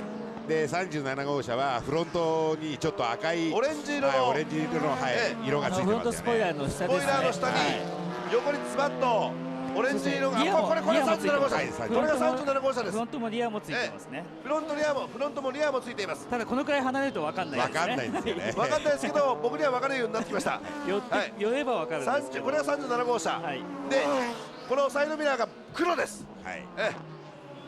これが37号車。ちょっと分かりにくいですね。これが36号車。ちょっと黒と青のミラーってよく分からないですね、差はね。双子の姉妹といった雰囲気でありましょうか。どちらが綺麗なのと言ってもちょっと分からない。そして名前の方もダイナシティトムス・スープラ、これ変わりませんからね。そうですね。ですからダイナシティトムス・スープラ36とか、ダイナシティの36号車とかいうふうにお伝えしてまいりたいと思っております。いわゆるこのトムスチームがですね、ケイチさん、2台をこういった学校でしっかり持ってるんだということも、お伝えしたいし、そうですね、いろんな意味のアピールがそこでは含まれてそうですね。そうですね、今年はね、このダイナスティ36号車、土屋武史君と、コートに、これ、期待できると僕は思ってるんですけども。なるほど、名門トムスの復活なるかという、そして土屋武史君の初優勝はあるのかどうなのかという大事な2005年を迎えております、トムスで。今この2台の NSX がだいぶ接近してきましたね。おお、来ましたね。オートバックス NSX、そしてエプソン NSX、この2台がじりじりっと上に上がろうという構えを見せておりますが、どうでしょう。ちょっとエプソン NSX のペースが上がらないというか、それと合わせてオートバックス NSX の方の伊藤大輔選手もかなりいいペースで今追い上げてきてるってことですね。そういうことですか。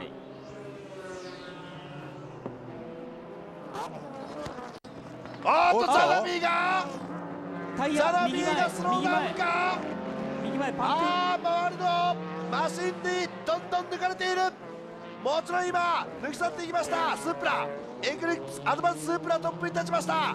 右の前がちょっと下がってますね。ザラビーが右のリアが右の前が下がってますね。前が下がってる、フロント下がってますね。あらザラビーどうした。リチャード・ライアンですかね。スローパンクチャーですかね。スローパンクチャーですか。ちょっとまだよく、多分そうですね。スローパンクチャーだ。右のフロント、右のフロントが下がってる。これはもう完璧に苦しいステアリング。これはいやー、これだからレースはわからないんですよね。なぜだか知らないけどもザナビーがスローダウンしていった。その裏側にはスローパンクチャーがありました。何かを踏んだのか。この右のリア、いや右のフロント、今見えております。右のフロントあたりがへこんでいるようであります。これもうね、コース300キロに抜かれる。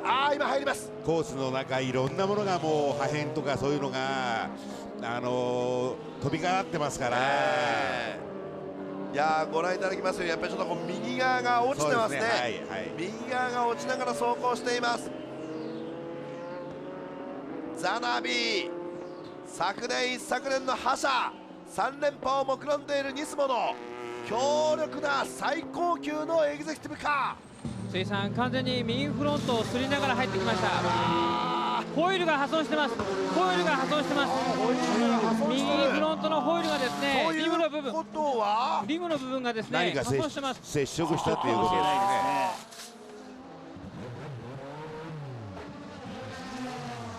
このままギアが入らない。ギアが入らない。ギアが入らない。いや入りません。前に出ません。ライアンが首を振ってます。ようやく入りました。入りました。入りました。ザナビーに大変なアクシデント。いや遅れを取ってしまいましたね。何かにヒットした模様ですね。ホイールが破損してます。そこからのエア抜けですね。ははー。いや信じられないことが起こります。ザナビーはいくつここでスローダウンをして順位を落としてしまったんでしょうか。とりあえず8番手では戻ったんですけども、もうちょっと落とす可能性がありますね。これは苦しいですね。今日は Z が非常に苦しい。 Z にとっては悪夢のような日になっています。そうですね。あとはこれも長谷美さんのチームに G ゾックスにも期待するしか、ね、Z 勢はなくなりましたね。現在これで自動的に3番手に上がりました。イクリプスアドバンススープラダイナスティトムスープラ36号車、そして G ゾックス Z、G ゾックス長谷美 Z が3番手。このスープラ2台を目の前にして G ゾックス Z がどこまで頑張れるか。その後に NSX 勢が2台続きます。エプソンとオートバックス、ダイナスティトムスープラ37号車も6番手に食い込んでまいりました。その後とその後その後ぐらいですね。そうですね。ザラビーは、どこまで盛り返すか。一つ順位を落としましたね。デンソーが前に行ってますね。デンソーが前に行きまして9番手、今9番手ですね。現在9番手です。しかしリチャード・ライアンのことですから、また上げてくることは間違いない、そんな気がいたしますが、どうでしょう。そうですね、上げてくると思いますよ。マシン自体の問題というよりもこれ、ちょっとまだ今ね、まだタイヤが温まってないですね。タイヤちょっと確認できなかったんですけど、右側2本変えませんでした？ 4 本変えました？多分4本変えたと思います。4本変えてます。まだタイヤがじゃあ温まってないんですね。4本変えてます。4本変えてます。4本変えてますか。はい、わかりました。イクリスアドバンスープラ。いや、ついにトップに立ちましたね。ついにトップに立ちましたよ。途中でトップに立って走ってたんですけども、いや、これ頑張ってほしいですよね。これね、2位との差が約7秒5ぐらいあるんで、まあ普通にラップタイム刻めれば、そのままいけるぐらいのリードではあると思いますけどね。ただね、2番手ちょっと詰められてるんですよね。2番手のダイナシティ36号車の方がかなり今詰めてきてるんで、どうですかね、真後ろまで来る可能性もありますね。ありますよね。ここでやはりドミニク頑張んなきゃダメですよ。これ一つのね、片やダイナシティの土屋武史、アドバンスープラの土屋春夫お父様、なるほど、親子対決、親子の一つの直接対決ではありませんけどもね、しかしこのマシンを改造にしての親子対決という格好ですが、どうした何が起こりましたか。ポルシェ2台ですね。そうですね、ポルシェ2台が全く背を向ける格好で、うわー、えぐられております。フロント部分エンドレスですね。エンドレスのポルシェ、アトウッドカーブのところですね。ここでですか。ははブレーキングでぶつかった可能性ありますね。そのまんまもうグラベルに止まってしまいました。これはもうちょっと無理でしょう。そうですね。エンドレス対3ポルシェ、そして一方こちらがこれもポルシェですが、両山泊ポルシェですね。砂郷塾長ですか。いや、もう多分変わってると思うんで、高見沢選手、そうですね、ドライバー公開してます。37の両山泊がここでもうリタイアでしょ辻さん、はい、トムスのピットがですね、一気に明るくなってきましたね。そりゃそうでしょうね。そしてですね、タチ会長なんですが、土屋のワンツーだなっていう言葉が出てましたね。こっちの方では土屋親子の対決という図式だったんですが、なるほど、土屋のワンツーというね、こうなればいいですけどもね、そう簡単に問屋が下ろすかどうかっていうのがちょっと心配でもありますが、ちょっとあれじゃないですか、一気にこの土屋武史選手の初優勝っていうのが、そうですね、これまで言っちゃいけないんでしたっけ。あと25週ですか。ですね。親の気持ちとしたらね、息子に勝ってもらいたいけども、でも親の立場を自分のね仕事としたら絶対もう一回入った。あれザナビもう一回入りましたね。どうも調子が上向かないのでありましょうか。ガレージ入れますね。ということはもうここで足回りがなんか終了という格好であります。足まで響いてる可能性ありますよ。これはいけません。ザナビニスモチームに暗雲立ち込める。22号車モチュールピットワーク Z がポールポジションながら、残念ながら1周目にしてコースアウト。柳田、その重圧に耐えきれることなく、残念ながら期待に応えることはできませんでした。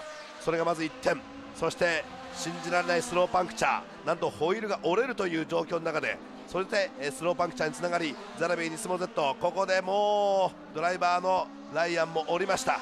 ここでリタイア。残念ながら1号車22号車ニスモチームの誇るべき2つのマシンが消えました。いや、まだまだ22号車乗ってますもんね。ごめんなさい、まだ出てます。ただね、やはり Z カルソニック、いやカルソニックと2台が消えてしまった。カルソニックと2台が消えました。失礼しました。22号車はまだ踏ん張って走っております。いや、それにしましても25号車エクリプスアドバンススープラ、ご覧のマシンが現在トップ。念願かなっての横浜タイヤ、アドバンがさあ勝利に向かって前進しています。爆進しています。しかし後ろから36号車ダイナシティトムスープラ36やってまいります。今だいたい9秒ぐらいの差ですね。差がちょっと広がってますね。この9秒ぐらいの差っていうのはどう考えていったらいいですか。あと24周ですが、まともにいけば安泰なんですけども、まあ同じようなタイムで走っていけばいいわけですから、でもまだまだちょっとわからないですよね。これはっきり言ってG族ですか、G族までがわからないですよね。まだどう変わっていくのか。G族スが2番手から11秒、そうですね、トップから20秒っていうことですか。トップから20秒ですね。36号車とは11秒違いますね。20秒ぐらいの差一気に変わる可能性ありますからね。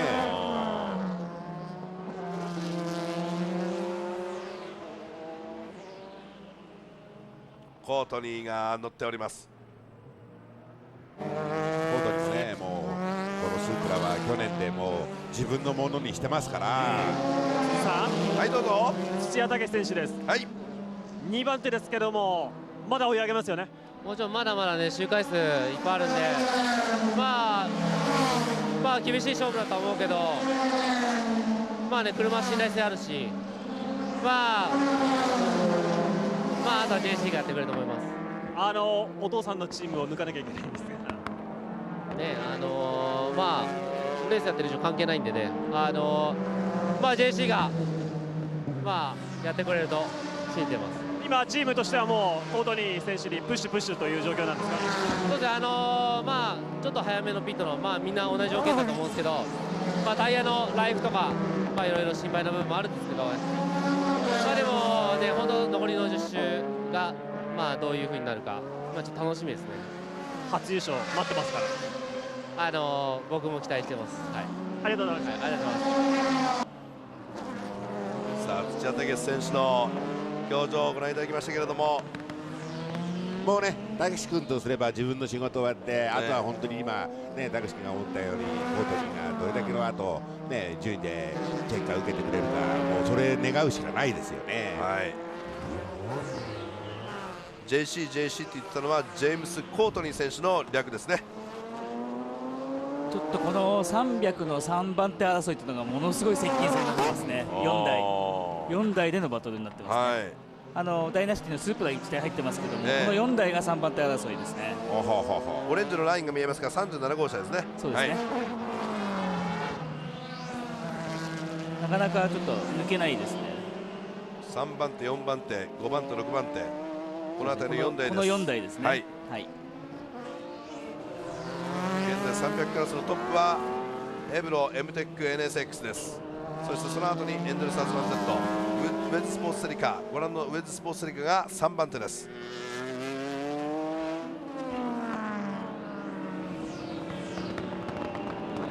その後にレクリス、そしてセブンと続いています。でアペックセスですね。なんか手を挙げてましたね今ね。アペクセラー、MRS が6番手7番手に JPH フェラーリダンロップです。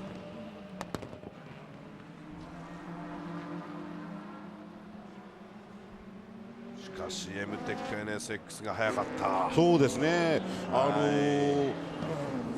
序盤なんか全然見えなかったんですけども、なんか気がついたらトップにいたっていうような感じですね。ですよね。おそらくピット作業が早かったのと、その後の細川選手もかなりいいラップタイムだったっていうのもあると思いますね。今ですね、ご覧の4台ありますけれども、ウェズスポーツ、レクリス、アメミヤさん、そして、アペクセラ MRS がですね、中島さんのお子さん、そうですね、和之君がですね、乗っかってますね。はい、ご覧の凛々しい顔つき、K 中島和樹。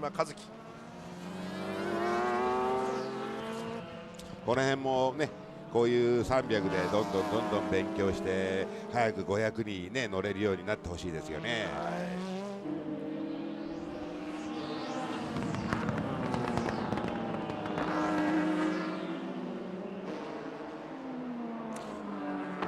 500のトップ2台はコートニーが少し縮めるとドミニクがちょっと逃げるっていうような、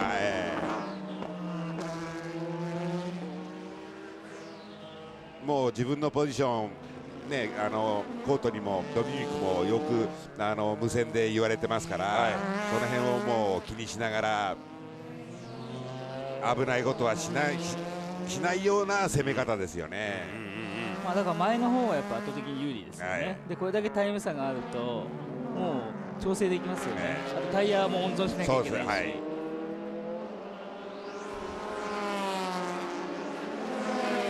ただまだあと20周あるんでね。そうなんですよね。まだなんかドラマは起こりそうな予感がありますね。ここにいますからね、もう直線1本ですから。で、ジーゾックスが追い上げてきてますね。追い上げてきてますから。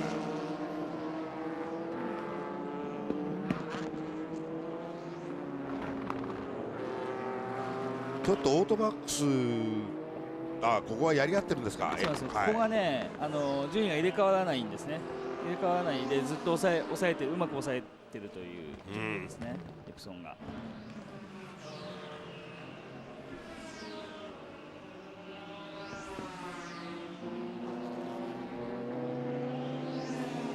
ジーゾックス、ハセミ Z の場合はやはり周りの Z 勢が今回はですね非常に苦しい状況に置かれてしまいましたので、なんとか表彰台を、それが一つの巧妙、また次回の富士スピードウェイにつないでいきますよね。そうです。はい。ゼントが入りました。これはイレギュラーなピットインですね。フロントタイヤ今用意してましたけど。立川裕二選手、さ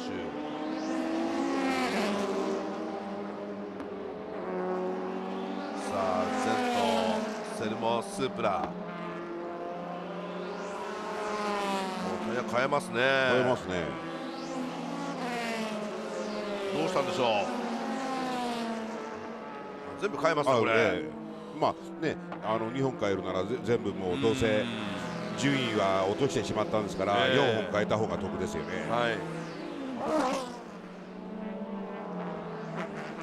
頑張ってますね。チェッカーまで18、あと18周です。イクリプスアドバンススープラ。辻さん、はいどうぞ。右のフロントサスペンションがもうブラブラになってますね。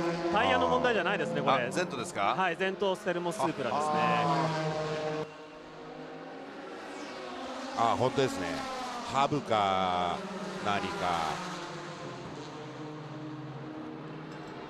ちょっとすぐには治らないですねこれは。辻さん、動き出した途端にですね、タイヤがこうゴキッとこう動くような感じになりましたから、サスペンションアームじゃないかな、もしくはアップライトか。ちょっと手間かかりそうですねこれ。高木虎之介選手が今回GT にいよいよ参戦するということで話題を集めておりました。このゼントセルモスープラ、立川裕二のこの2人の戦いはなかなか周りの人間からしてみても強敵2人という感じだったかもしれませんが、これマシンがね、去年は英雄、チームセルモはですね、セルモチーム非常にこう苦しいというか、なんかついてないという印象があるんですけども、今年もう早くこれ振り払いたいところだったんですよね。そうですね。リタイアしましたね。立川降りましたねこれ。降りましたか。残念ながらこちら実況席から立川選手が立ち上がって奥に入る姿が見て取れました。これ今ねダイナスティ36号車なんですけども、コートに同じようなタイムなんですよね、アドバンスプラと。こういう状態だとちょっとコートにダイナスティ36号車苦しいですよ。本当変わってませんもんね。はいどうぞ中島さん。横浜タイヤのエンジニアの方に伺ったんですが、今シーズンはとにかくその決勝のペースが落ちないように開発を進めてきたんだと、で自信を持ってるんだというお話してましたから、どうやらこれ最後までいけるんじゃないですかね。中島さん、やっぱりね一番そこでしたよね、横浜タイヤさんのね課題は。いやいや、これはもう GT には僕はですね3つ大事なポイントがあると思います、もちろん速さがですね、それと強さがなきゃいけないですね、それともう一つドライバーの優しさ、そうです。この3つがないと、そうですね、確かに、確かにその通りです。この3つを兼ね備えた車が、もちろんいろんなウーフありますけれども、一番表彰台のてっぺんに近いんじゃないかと思っているんですけど、どうやって車を優しく、速く走らせ、なおかつ、タイヤを優しく速く走らせ、使うのが強さに変わるんですよね。いやー、今日のエクリプスアドバンススープラはここまでは非常に強いと、耐久力もある、スタミナもある、そして速いと、全てを兼ね備えた、そんな点で現在トップに立っております。今ちょっと300に多分引っかかってしまってタイムちょっと落としたんですけども、1秒近く詰められたんですけど、また多分離すと思いますよ。今度は逆にコートニーが300に引っかかる可能性が出てきますから、この辺はもうそういう順序で最後まで行くような感じがしてきましたね。いやー、ドミニクの気持ちはどうなのか、そしてオリドの気持ちはどうなんでしょうか。この2人は横浜タイヤで、チームが違ってたサードチームで、優勝という経験持ってますから、でも土屋レーシングの中でね、そうなんですよ。で25周年ということもあって、あの番がその時25とゼッケンをつけたんですよね。いやー、ここに来て優勝がもう目の前に差し掛かってまいりました。さあ、一方こちらは NSX であと15ラップですか。頑張ってほしいですね、15ラップ。でもここまでのラップタイムを見てると、もうここから急激に落ちるって感じはないですね。もうないですよ。普通であればもうちょっと早く押してますね。中島さん、ダイナシティトムスープラ37号車の方にドライブスルーのペナルティ出てますね。本当ですね。ドライブスルーペナルティが37号車の方に出ております。さあ、残りあと15周となりました。せっかくね6番手まで上がってきたのにですね、もったいないですね。そうですね。ART 前出てますね。NSX 前出ましたね、やっと。オートバックス NSX、オートバックス、エプソンの前に出ましたね。オートバックス NSX が前に出ました。ちょっと時間がかかってしまいましたね。伊藤大輔、ファーマンから受け継いでおります。20周近くかかったんじゃないですか、前に出るのに。さあ、ここから上げられるかどうか。ただね、前のGゾックスとは10秒以上は差があるんで、表彰台に上れるか上れないかっていうところなんですけども、ちょっときつそうですね。辻さん、はい、どうぞ。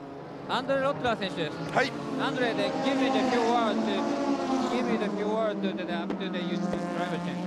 Yes, well, it's been good so far. I was able to keep third position, so it's quite a surprise for us because we never did a race with the Dunlop tires, so it's all new to us. And first of all, it was important to try to finish the race, but now we are fighting, so it's really positive for us. And the pit stop was a little bit rush because I pit in quite early. I had some traffic, so.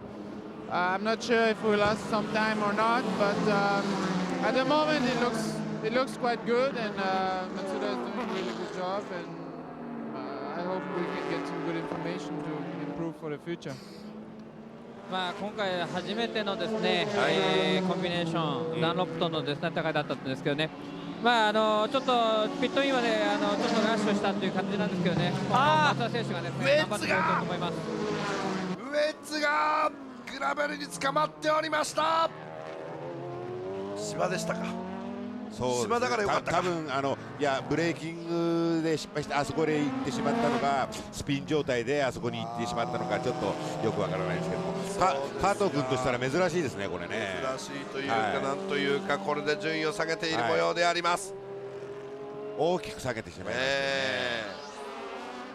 今高橋次郎さんにアンドレの話を聞いてもらいましたけど、ここですね、ここです。今単独ですね。単独ですね。ブレーキですね。これはもう後ろにいた車は簡単にパスインします。ブレーキングミスですね。ブレーキングミスか。というとこれが何位争い、これが4位争いです。いや後ろにトップがいるんですよね。3位争いですね。アドバンスープラがこれ3位争いですか。そうですね。300の3位争いが3台ですね、今ね。RX7 がまた順位を上げてきたという、そういうことですね。RX7 3番ですね。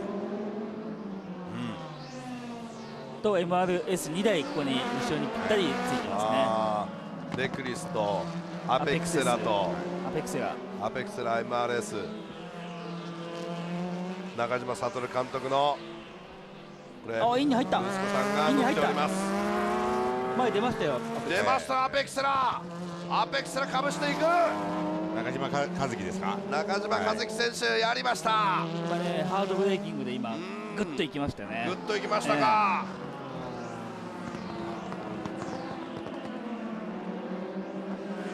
レクリスも山野選手ですからね。レクリスに山野選手いっぱいいますからね。そうですね。はい。これで4番手に上がったところですね。そういうことです。エブロエムテック LSX が現在トップ、そしてエンドレス Z が2番手、アメミヤアスパラドリンク RX7 が3番手、アペクセラ MRS 中島和樹選手やりました4番手に浮上しています。ご覧の画像はエブロです。いやこれは派手なコスチュームですね。エムテックは安定してますね。早いですね。早いですね。ただ意外と後ろにすぐもう Z がいますね。Z が影山正美君ですよね。なるほど。これさっきのペナルティーです。ペナルティーですね。ドライブスルーペナルティーです。鈴木さん、はいどうぞ。37号車のペナルティーなんですが、なんか接触があったみたいですね。そのペナルティーだということですね。せっかく順位を上げていたにもかかわらずね、もったいないですね。今山本左近がドライブしてるはずなんですけども、結構ねいいペースでは走ってたんですよね。走ってましたよね。7秒台とか。なんですけどちょっとやっぱり300クラスとの混走っていうのもあって、ちょっと抜きあぐねたりとか、多分それで接触もあったんだと思うんですけども、経験積んでいけばかなり500でも戦えるのかなという雰囲気はありますね。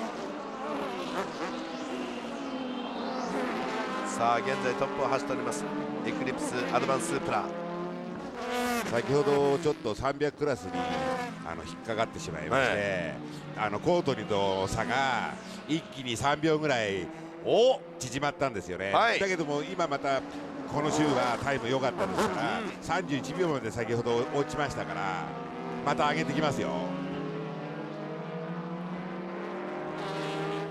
しかしちょっとずつではありますが狭めてますか、コートには。そうですね。狭めてるというよりも土屋監督、ドミニクがちょっと300に詰まってしまったんですよね。だから逆もあるんですね。逆もあります。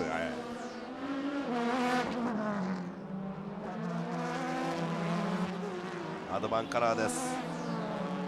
黒地に赤いライングラデーションを施してあと11周ですか。さあ残りがそうですね、あと10周11周ですね。さあ最後までこの強さ速さ、そしてドライバーがタイヤに対する優しさ。2年前もねここで優勝寸前まで行ってぶつかってしまって、あの時は荒君でしたよね。悔しい思いしてますから、ここは本当に300を抜くときに慎重にいって接触のないように最後チェッカーまで持っていってほしいですよね。そうですね。そうですね。あの時はあれですもんね、300の車に巻き込まれちゃったんですよね。ジーゾックスがちょっと離れておりますがここにおります。その前にダイナシティトムス・スープラ36号車がおります。ジェームス・コートニー、そして先ほどのジーゾックスエリック・コマスがしたたかに狙っています。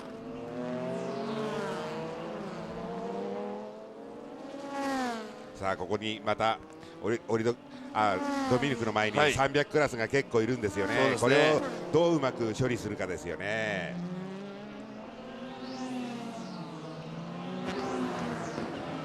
無理したらダメですよ。はい、う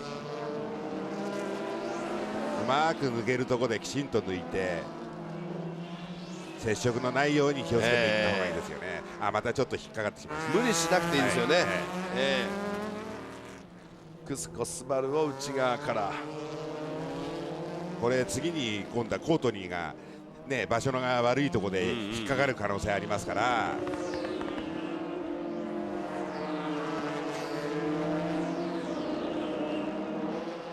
メインストレートにやってまいりました。今はね300クラスも直線本当に速いですからね、抜くの大変だと思いますよ。お、ちょっと待ってください。今エンドレスが前にいますよ。そうですね、エンドレスが前にいる、ということは300入れ替わった可能性ありますね。入れ替わってますね。エブロ M テック NSX どうしたんでしょうか。でセブンも来てますね。セブンも来ている、後ろからセブンも来ている。あれだけ速いと思われておりました。信じられないほどの速さを誇っておりました。エブロ M テック NSX、今ちょっと500避けたんだと思うんですけど、でも急になんかペースがあまり上がりませんね。これは今300クラスのトップ、エンドレスアドバン Z です。そしてセブンが前にいる。アメミアスパラドリンク RX7 が前にいて2番手に浮上してまいりました。順位を落とします。エブロ M テック NSX どうしましたか。そうですね、どうしたんですかね。タイヤの垂れとか言ってる場合じゃないですよね。可能性もあります。そうですか、可能性もあるんですけど、どういう状態なのか、急にちょっとね、あれだけ速かった車がこれだけ下がってしまいました。そうなんですよね。もうね、アペクセラの中島和樹も真後ろまで来てます。来てますね。ここは表彰台圏内ですからね。表彰台圏内。さあこれ表彰台から転落してしまうのか。エブロ M テック NSX アペクセラ MRS が狙っています。さあ中島和樹、中島悟さんの息子さんです。ここでね、中島和樹君も表彰台に乗れるか乗れないか、大きな違いですから、自分の手で掴むかどうか。さあこのエブラどうしたんでしょうか。300クラスこの前のね、週のラップタイムがちょっとやっぱり3秒4秒遅かったですね。エンドレス Z がトップ、アメミア RX7 が2番手、そしてエブロ非常に苦しい状態になっています。 NSX 現在まだ3番手、しかし後ろにしっかりとアペクセラ MRS がついています。もうちょっとラップタイムが大きく落ちてますね、この3周ぐらい。何かトラブルがあるのか。まだ踏ん張っています。タイヤという可能性もなくはないとは思うんですけど、そうですね。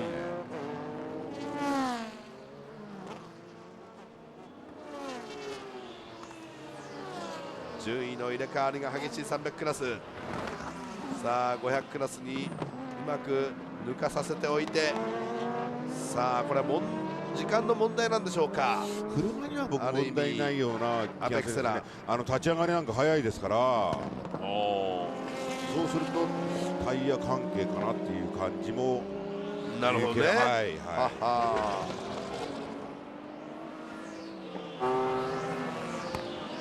さあ中島和樹選手はこのエブロを抜くことができるんでしょうか。表彰台を自らの手で掴むことができるか。辻さん、はいどうぞ。M テックのエブロ NSX ですけども、ちょっとダンパーの調子が悪いらしいですね。ダンパーね、サスペンションですね。そういう情報は入ってくるんですね、やっぱりね。でもただラップタイム上げてますね。上げてますね。この週は良かったですね。分かるようで分からない。その状況を見てですね、ピットボールではですね、熊倉監督とですね、アドバイザーがですね、顔を見合わせて笑ってますね。どうしちゃったんでしょうか。ダンパー調子悪くてもこうタイム出してくれるんだなっていう状況ですね。そういうことか。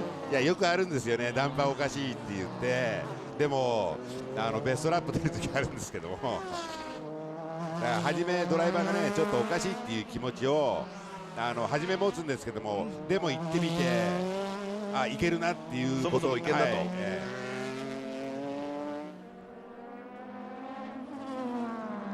さあこのコートにも頑張ってまダイナステすね。ィトム・スープラ、ね、目の前にもう前に見えてますから。見えてまいりましたよ。先ほどよりも距離を詰めてまいりました。さあダイナスティトム・スープラ36号車、今もう今のラップタイム、同じようなラップタイムなんですよね。はい、28秒、ね、アドバンスプラ28秒、ダイナスティ28秒、まあ同じようなタイムですよね。これでは追いつけないですから。コートにも追えば、逆に今度はドミニクは逃げるっていう、でも相手のこうやって姿が見えますとね、がぜん燃えてくるとは思いますけどね。はい、ジェームズ・コートニー先ほど4秒いくつまでね行ったんですけども、また5秒の真ん中まで離されてしまいましたから、こうなるとコートに苦しいですよ。こんだけ自分が言っててもつまらないのかっていういやそれだけエクリプスアドバンスプラも速さと強さを持ち合わせてきたということなんでしょう。自分が言ってて、もういくだけ言ってて、コンマ2秒でもいいんですよ、コンマ3秒でもいいんですよ、一周詰めていくと、これもやる気になってきますから。ただ自分がどうぞ次郎さん。先ほどまでですねエクリプスアドバンスプラですね、ピットにいたオリド選手がですね今ピットウォールのところに、出てきました。そしてですね今ストレート通過したんですけどね、車に対して拳を上げてですねいけいけっていう感じですね。いやこれある意味何かこう胸にググッとくるような優勝シーンが待っているような気もするんですけれども、土屋レーシングあと5ラップ、横浜タイヤとね一緒に研究をし続けてここまで来ました。あと5ラップですか。そうです、あと5ラップです。まあ5秒ありますからね、1周1秒詰められても大丈夫ですよね。1周1秒詰められるということはまずないと思うんですけども。さあダイナスティトムスデーもこういった学校で表彰台を確保する、これがこの積み重ねがやっぱりそのてっぺんにつながりますからね。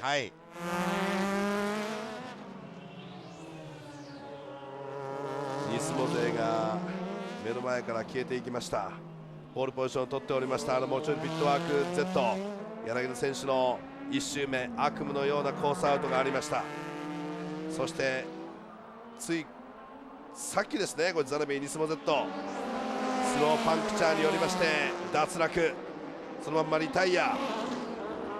そしてイクリプスアドバンスープラ、今オリド選手の顔がちらっと映りましたが、オリドマナ選手、ドミニク・シュワガーというこの2人の強烈ラインナップ。今ここ1秒違ったんですけども、今前に300の Z がいましたよね、最終コーナーでの前で、あそこでちょっと詰まったからなんですけども、でも先ほど言ったようにあと5周で5秒ありましたから1秒詰められても大丈夫なんですよ。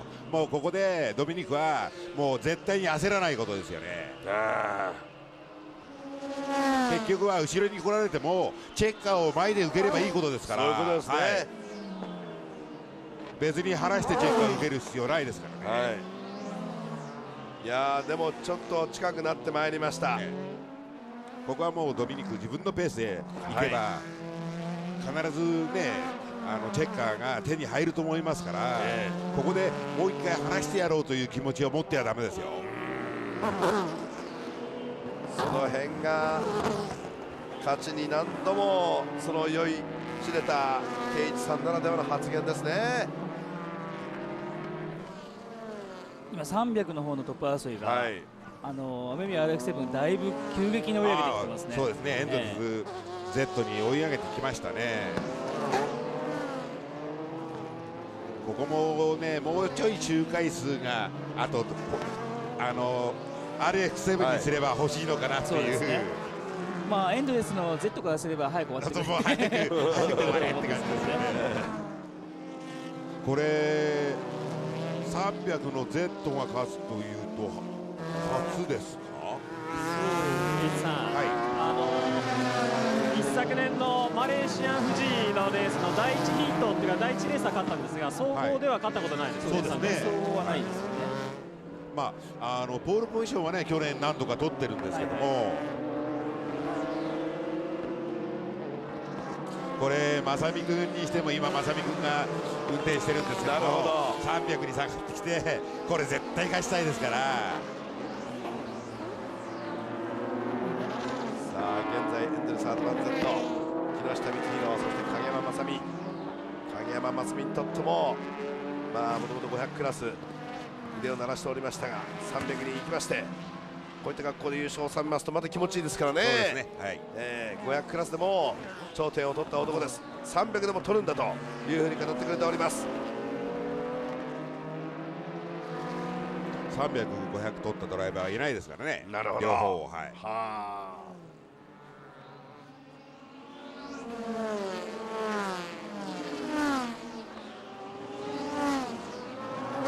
500クラスの車をうまくかわしながら行かなければいけません。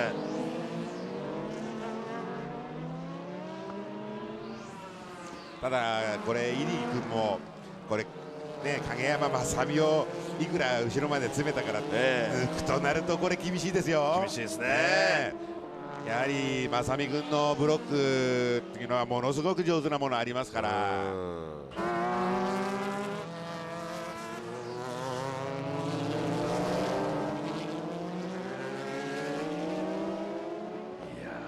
まだまだ何かが起こりそうな気配があるんですが、さああと2周となってきております。あと2周となってきております。ちょっと今 Z と RX7 が離れたんですよね。これも影山君はもうものすごいいいチャンスですよ。ここでもうねあと2周逃げ切れるっていうもう自信持ってるんじゃないですかね。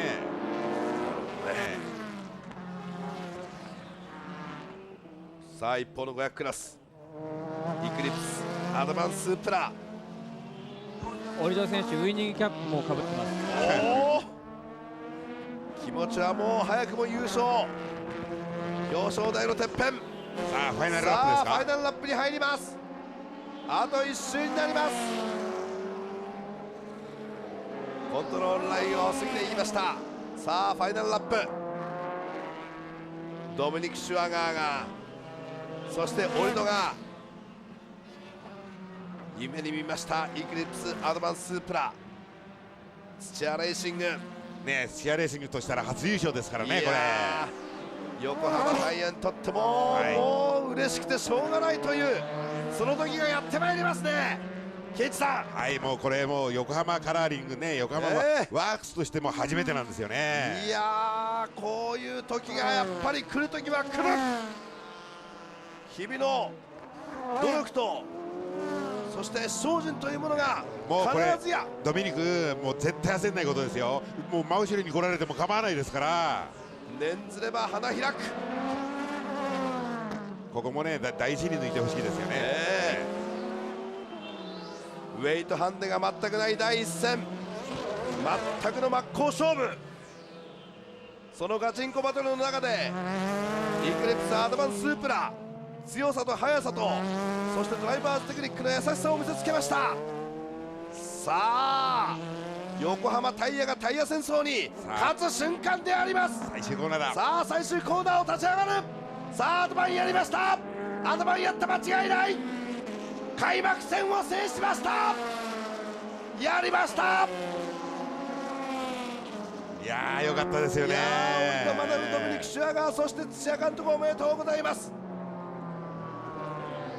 今ジェフ・コントニーが2番手で入りました。やりました。そしてジーゾックスも入っていきます。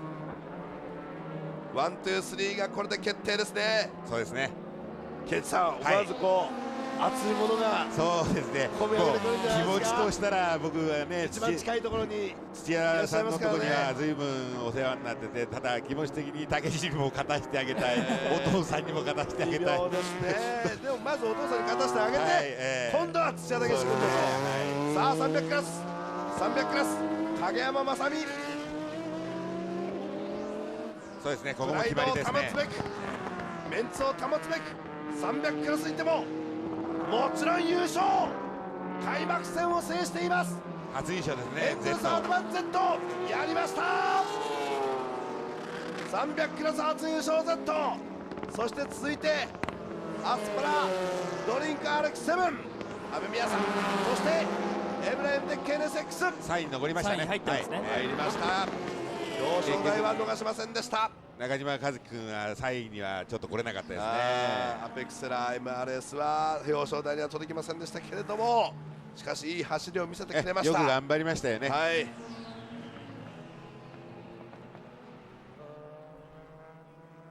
300クラスの攻防がもう目にも止まらぬ速さでした。辻さん、はい、中島さん、土屋武史選手がまず土屋エンジニアリングのピットに来てお父さんに抱きつきましたね。お父さんはもう今涙を拭ってますね。ああ、そうですか。嬉しいですね。これはもう本人の優勝もねさることながら、お父さんがねこの車にかける情熱、そして努力、さまざまなものを見て育ってきました。土屋監督、まさにおめでとうございます。この時が来るんですね。いやもうチームは嬉しいですよこれ。もう横浜が制しました。何年かかってねこの一勝を手に入れたのが、やりました。喜びの舞か。いやー、折戸選手と抱きつきます。これはもうね、この2人はねこのコンビでもうこれで2勝目ですよね。やりましたね。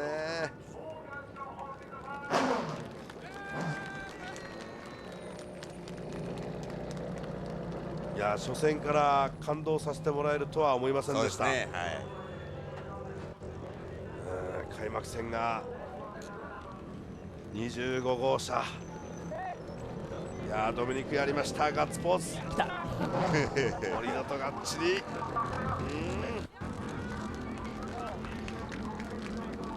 いや本当に2人ともよく頑張りましたよね。もちろんチームもそうなんですけども、タイヤ屋さんもほっとしてるんじゃないですかね。横浜タイヤがですねここまで強くなっていたとはという感じが正直言ってあるんじゃないんですか。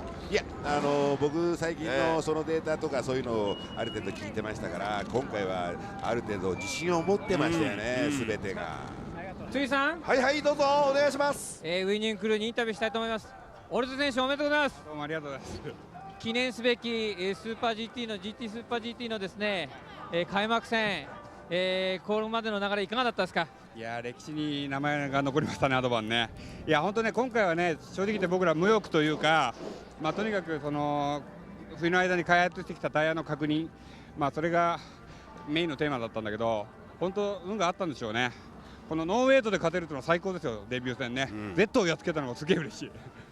オートスポーツのオートポリスのですね、勝利とこの勝利、何が違うでしょう。いや、やっぱ開幕戦でみんなノーウェイトで新車になってるしね、その中で Z が速いという噂の中で Z をやっつけたのがやっぱ嬉しいね。あとやっぱトヨタトップになれたのが一番嬉しい。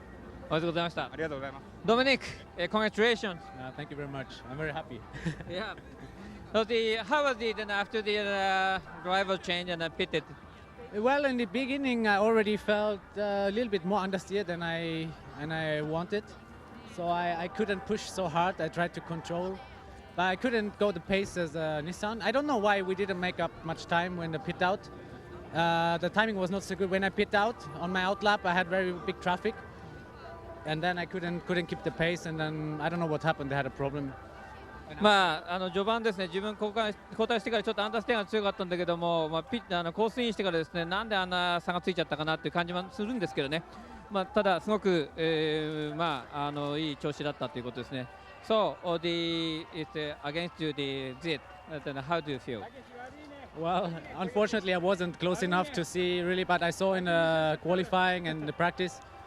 The car is very good mechanically in the slow corners, very good traction. We have to improve there, then we should be okay. ちょっとですね予選の段階では Z に行かれてしまったけども、これからですねまたいい時もあるし、これからの状況を見てくださいと。Congratulations。ありがとうございます。土屋選手、追い切れなかったって部分はあるんですけど素晴らしいレースでしたね。そうですね、僕たちの一番の目標はリズムよくいい開幕戦を迎えるっていうのは、達成できたんですけど、こういうねレース展開だとね悔しいっていうのと、すごくね複雑ですね。お父さんのですねチーム一番に祝福に行ったみたいですけども、苦労分かってるからね、いろんなプライベートでやっててね、両方良かったかなって感じですね。ねとにかく早く超えたいですね、親父の壁は。今シーズン開幕戦こういう状況になりましたけど、今後いかがでしょう。ちょっとね今はちょっといろんな感情があってうまく言えないですけど、とにかく親父にはおめでとうって言いたいです。はい、ありがとうございました。もうちょっとね胸いっぱいの武選手でした。はい、ありがとうございました。複雑な気持ちが交錯する。そして一番そのあたりがよくわかるのは近いところにいらっしゃる圭一さんかもしれませんが、いやー、それにしても何か良かったなっていうそうですね、開幕戦になりましたですね。人生の中でもいろんな教訓があるんですけども、このサーキットから学ぶものっていうのもたくさんあるし、人生の座標軸になるものが、価値観がですねいっぱい詰まってるんですが、今日のこのイクリプスアドバンススープラ横浜タイヤ万歳のですね、裏側には本当に信じられないようなね努力がやっぱあったんですよね。辻さん、はい、中島さん、300クラスのお願いします。お二人の話伺います。おめでとうございます。ありがとうございます。最後まで分かんなかったですけれども行きましたね、最後。いやー、行かないとね。いや、それにしてもね、正美選手さすがだなという気がしたんですが、本当に優勝請負人という感じがいたしますね。あんまりね、そんな大それたことじゃないんですけど、実際正直ね、本当500に比べたら楽な車でも楽な車だけど、それなりに難しさっていっぱいあるんで、その中でね一生懸命してこんだけ汗もかいてるし、今回のねこの優勝は、僕初めて今回300のこの Z 乗ったんですけど、木下選手がねすごいデータとかねセッティング能力が優れてるんで、すごいいい車、2人でね8割9割ぐらいの仕上がりかななんて話をしてたんですけど、もう本当その中でね2人で頑張って、チームもね壊れない車作ってくれたから、そういう意味ではね本当に、みんなに感謝したいと思うし、本当に嬉しいです。木下さん、 Z300 クラス初優勝ですよ。そうですね、初優勝ですね。嬉しいです。やっときましたね。本当にそう勝てそうで勝てない。いや、でも本当に嬉しいじゃないですか、これは。嬉しいですね。本当に嬉しいです。しかも開幕戦でね勝てると思ってなかったんで、ちょっと身長差を心配してたんですよ。結構苦労してますね。正直言って。でもこれからもねどんどん勝ち続けてくださいね。はい、頑張ります。ありがとうございます。おめでとうございました。はい、ありがとうございました。この身長差をねうまくカバーしながら、このドライバーチェンジもスムーズにいったようですし、いやそれにしても、またアドバンのキャップがかぶられましたね、横浜タイヤ。この2人の初めての Z での300クラスの優勝、これは圭一さんどのようにご覧になっていらっしゃいますか。いやー、やはりね、中島君が言ってるように、やっぱり正美君っていうのはやっぱりすごいドライバーなのかなと思いますね。そしてね、こういった格好で優勝請負人の重責も担いながらも、そのちゃんとこう期待に応えるというところを見せてくれました。さあ、それでは暫定の結果、リザルトをご覧いただきましょうか。あくまでも暫定とさせていただきます。何がもしかしたらちょっとしたミスがあったかもしれませんので、ペナルティーがあったかもしれませんのでね、分かりませんけども、暫定の、リザルトです。イクリプスアドバンススープラ、ダイナシティトムススープラ36号車、G ゾクスハセミ Z がこれ表彰台獲得しました。その後にオートバックス NSX、エプソン NSX 勢が続きます。ダイナシティトムススープラの37号車が6番手、高田ドーム NSX、デンソサードスープラ、そしてイエローハットスープラ、レイブリック NSX とベスト10です。300クラスに参りましょう。木下選手、影山雅美選手、本当におめでとうございました。エンゼルスアドバン Z 優勝です。雨宮アスパラドリンク RX7、2番手エブロ M テック NSX、 一体何があったんでしょうか。先頭からずるっと下がりましたけども、なんとか3位に食い込んでおります。そして、中島悟監督の息子さんの中島和之選手も乗りました。このアペクセラ MRS、 そしてデクリス MRS、4番手5番手 MRS が取っております。そしてダンロップのフェラーリ、ウェッズスポーツセリカドリームキューブ、そして、ディレクシブ、オートバックスガライアと、これがベスト10となっております。振り返ってみまして、じゃあ木内さんから伺っちゃおうかしら。はい、この開幕戦。そうですね、本当に、いつも予想はできないこのレースなんですけども、先ほど言ったように、そのトップ10にその NSX が残ってきたというその恐ろしさ、それとあと、やはり僕、トヨタスープラには言えるんですけど、05年車が、新しい車がちょっと出来が悪かったのかなっていう、まだ出来上がってないのかなっていう、その辺がちょっと印象に残りましたね。なるほどね。梅原さんいかがでしょうか、一言で。この波乱の幕開け以降、レースどうなっていくのかね、もう見逃してないですね。はい、ありがとうございました。開幕戦の岡山いかがでしたでしょうか。ご覧のような結果になりました。さあ次回の第2戦は新しいコースになりました富士スピードウェイが舞台です。5月4日に行われる決勝レース、もちろんこの模様も J スポーツでお届けしますのでお楽しみにしておいてください。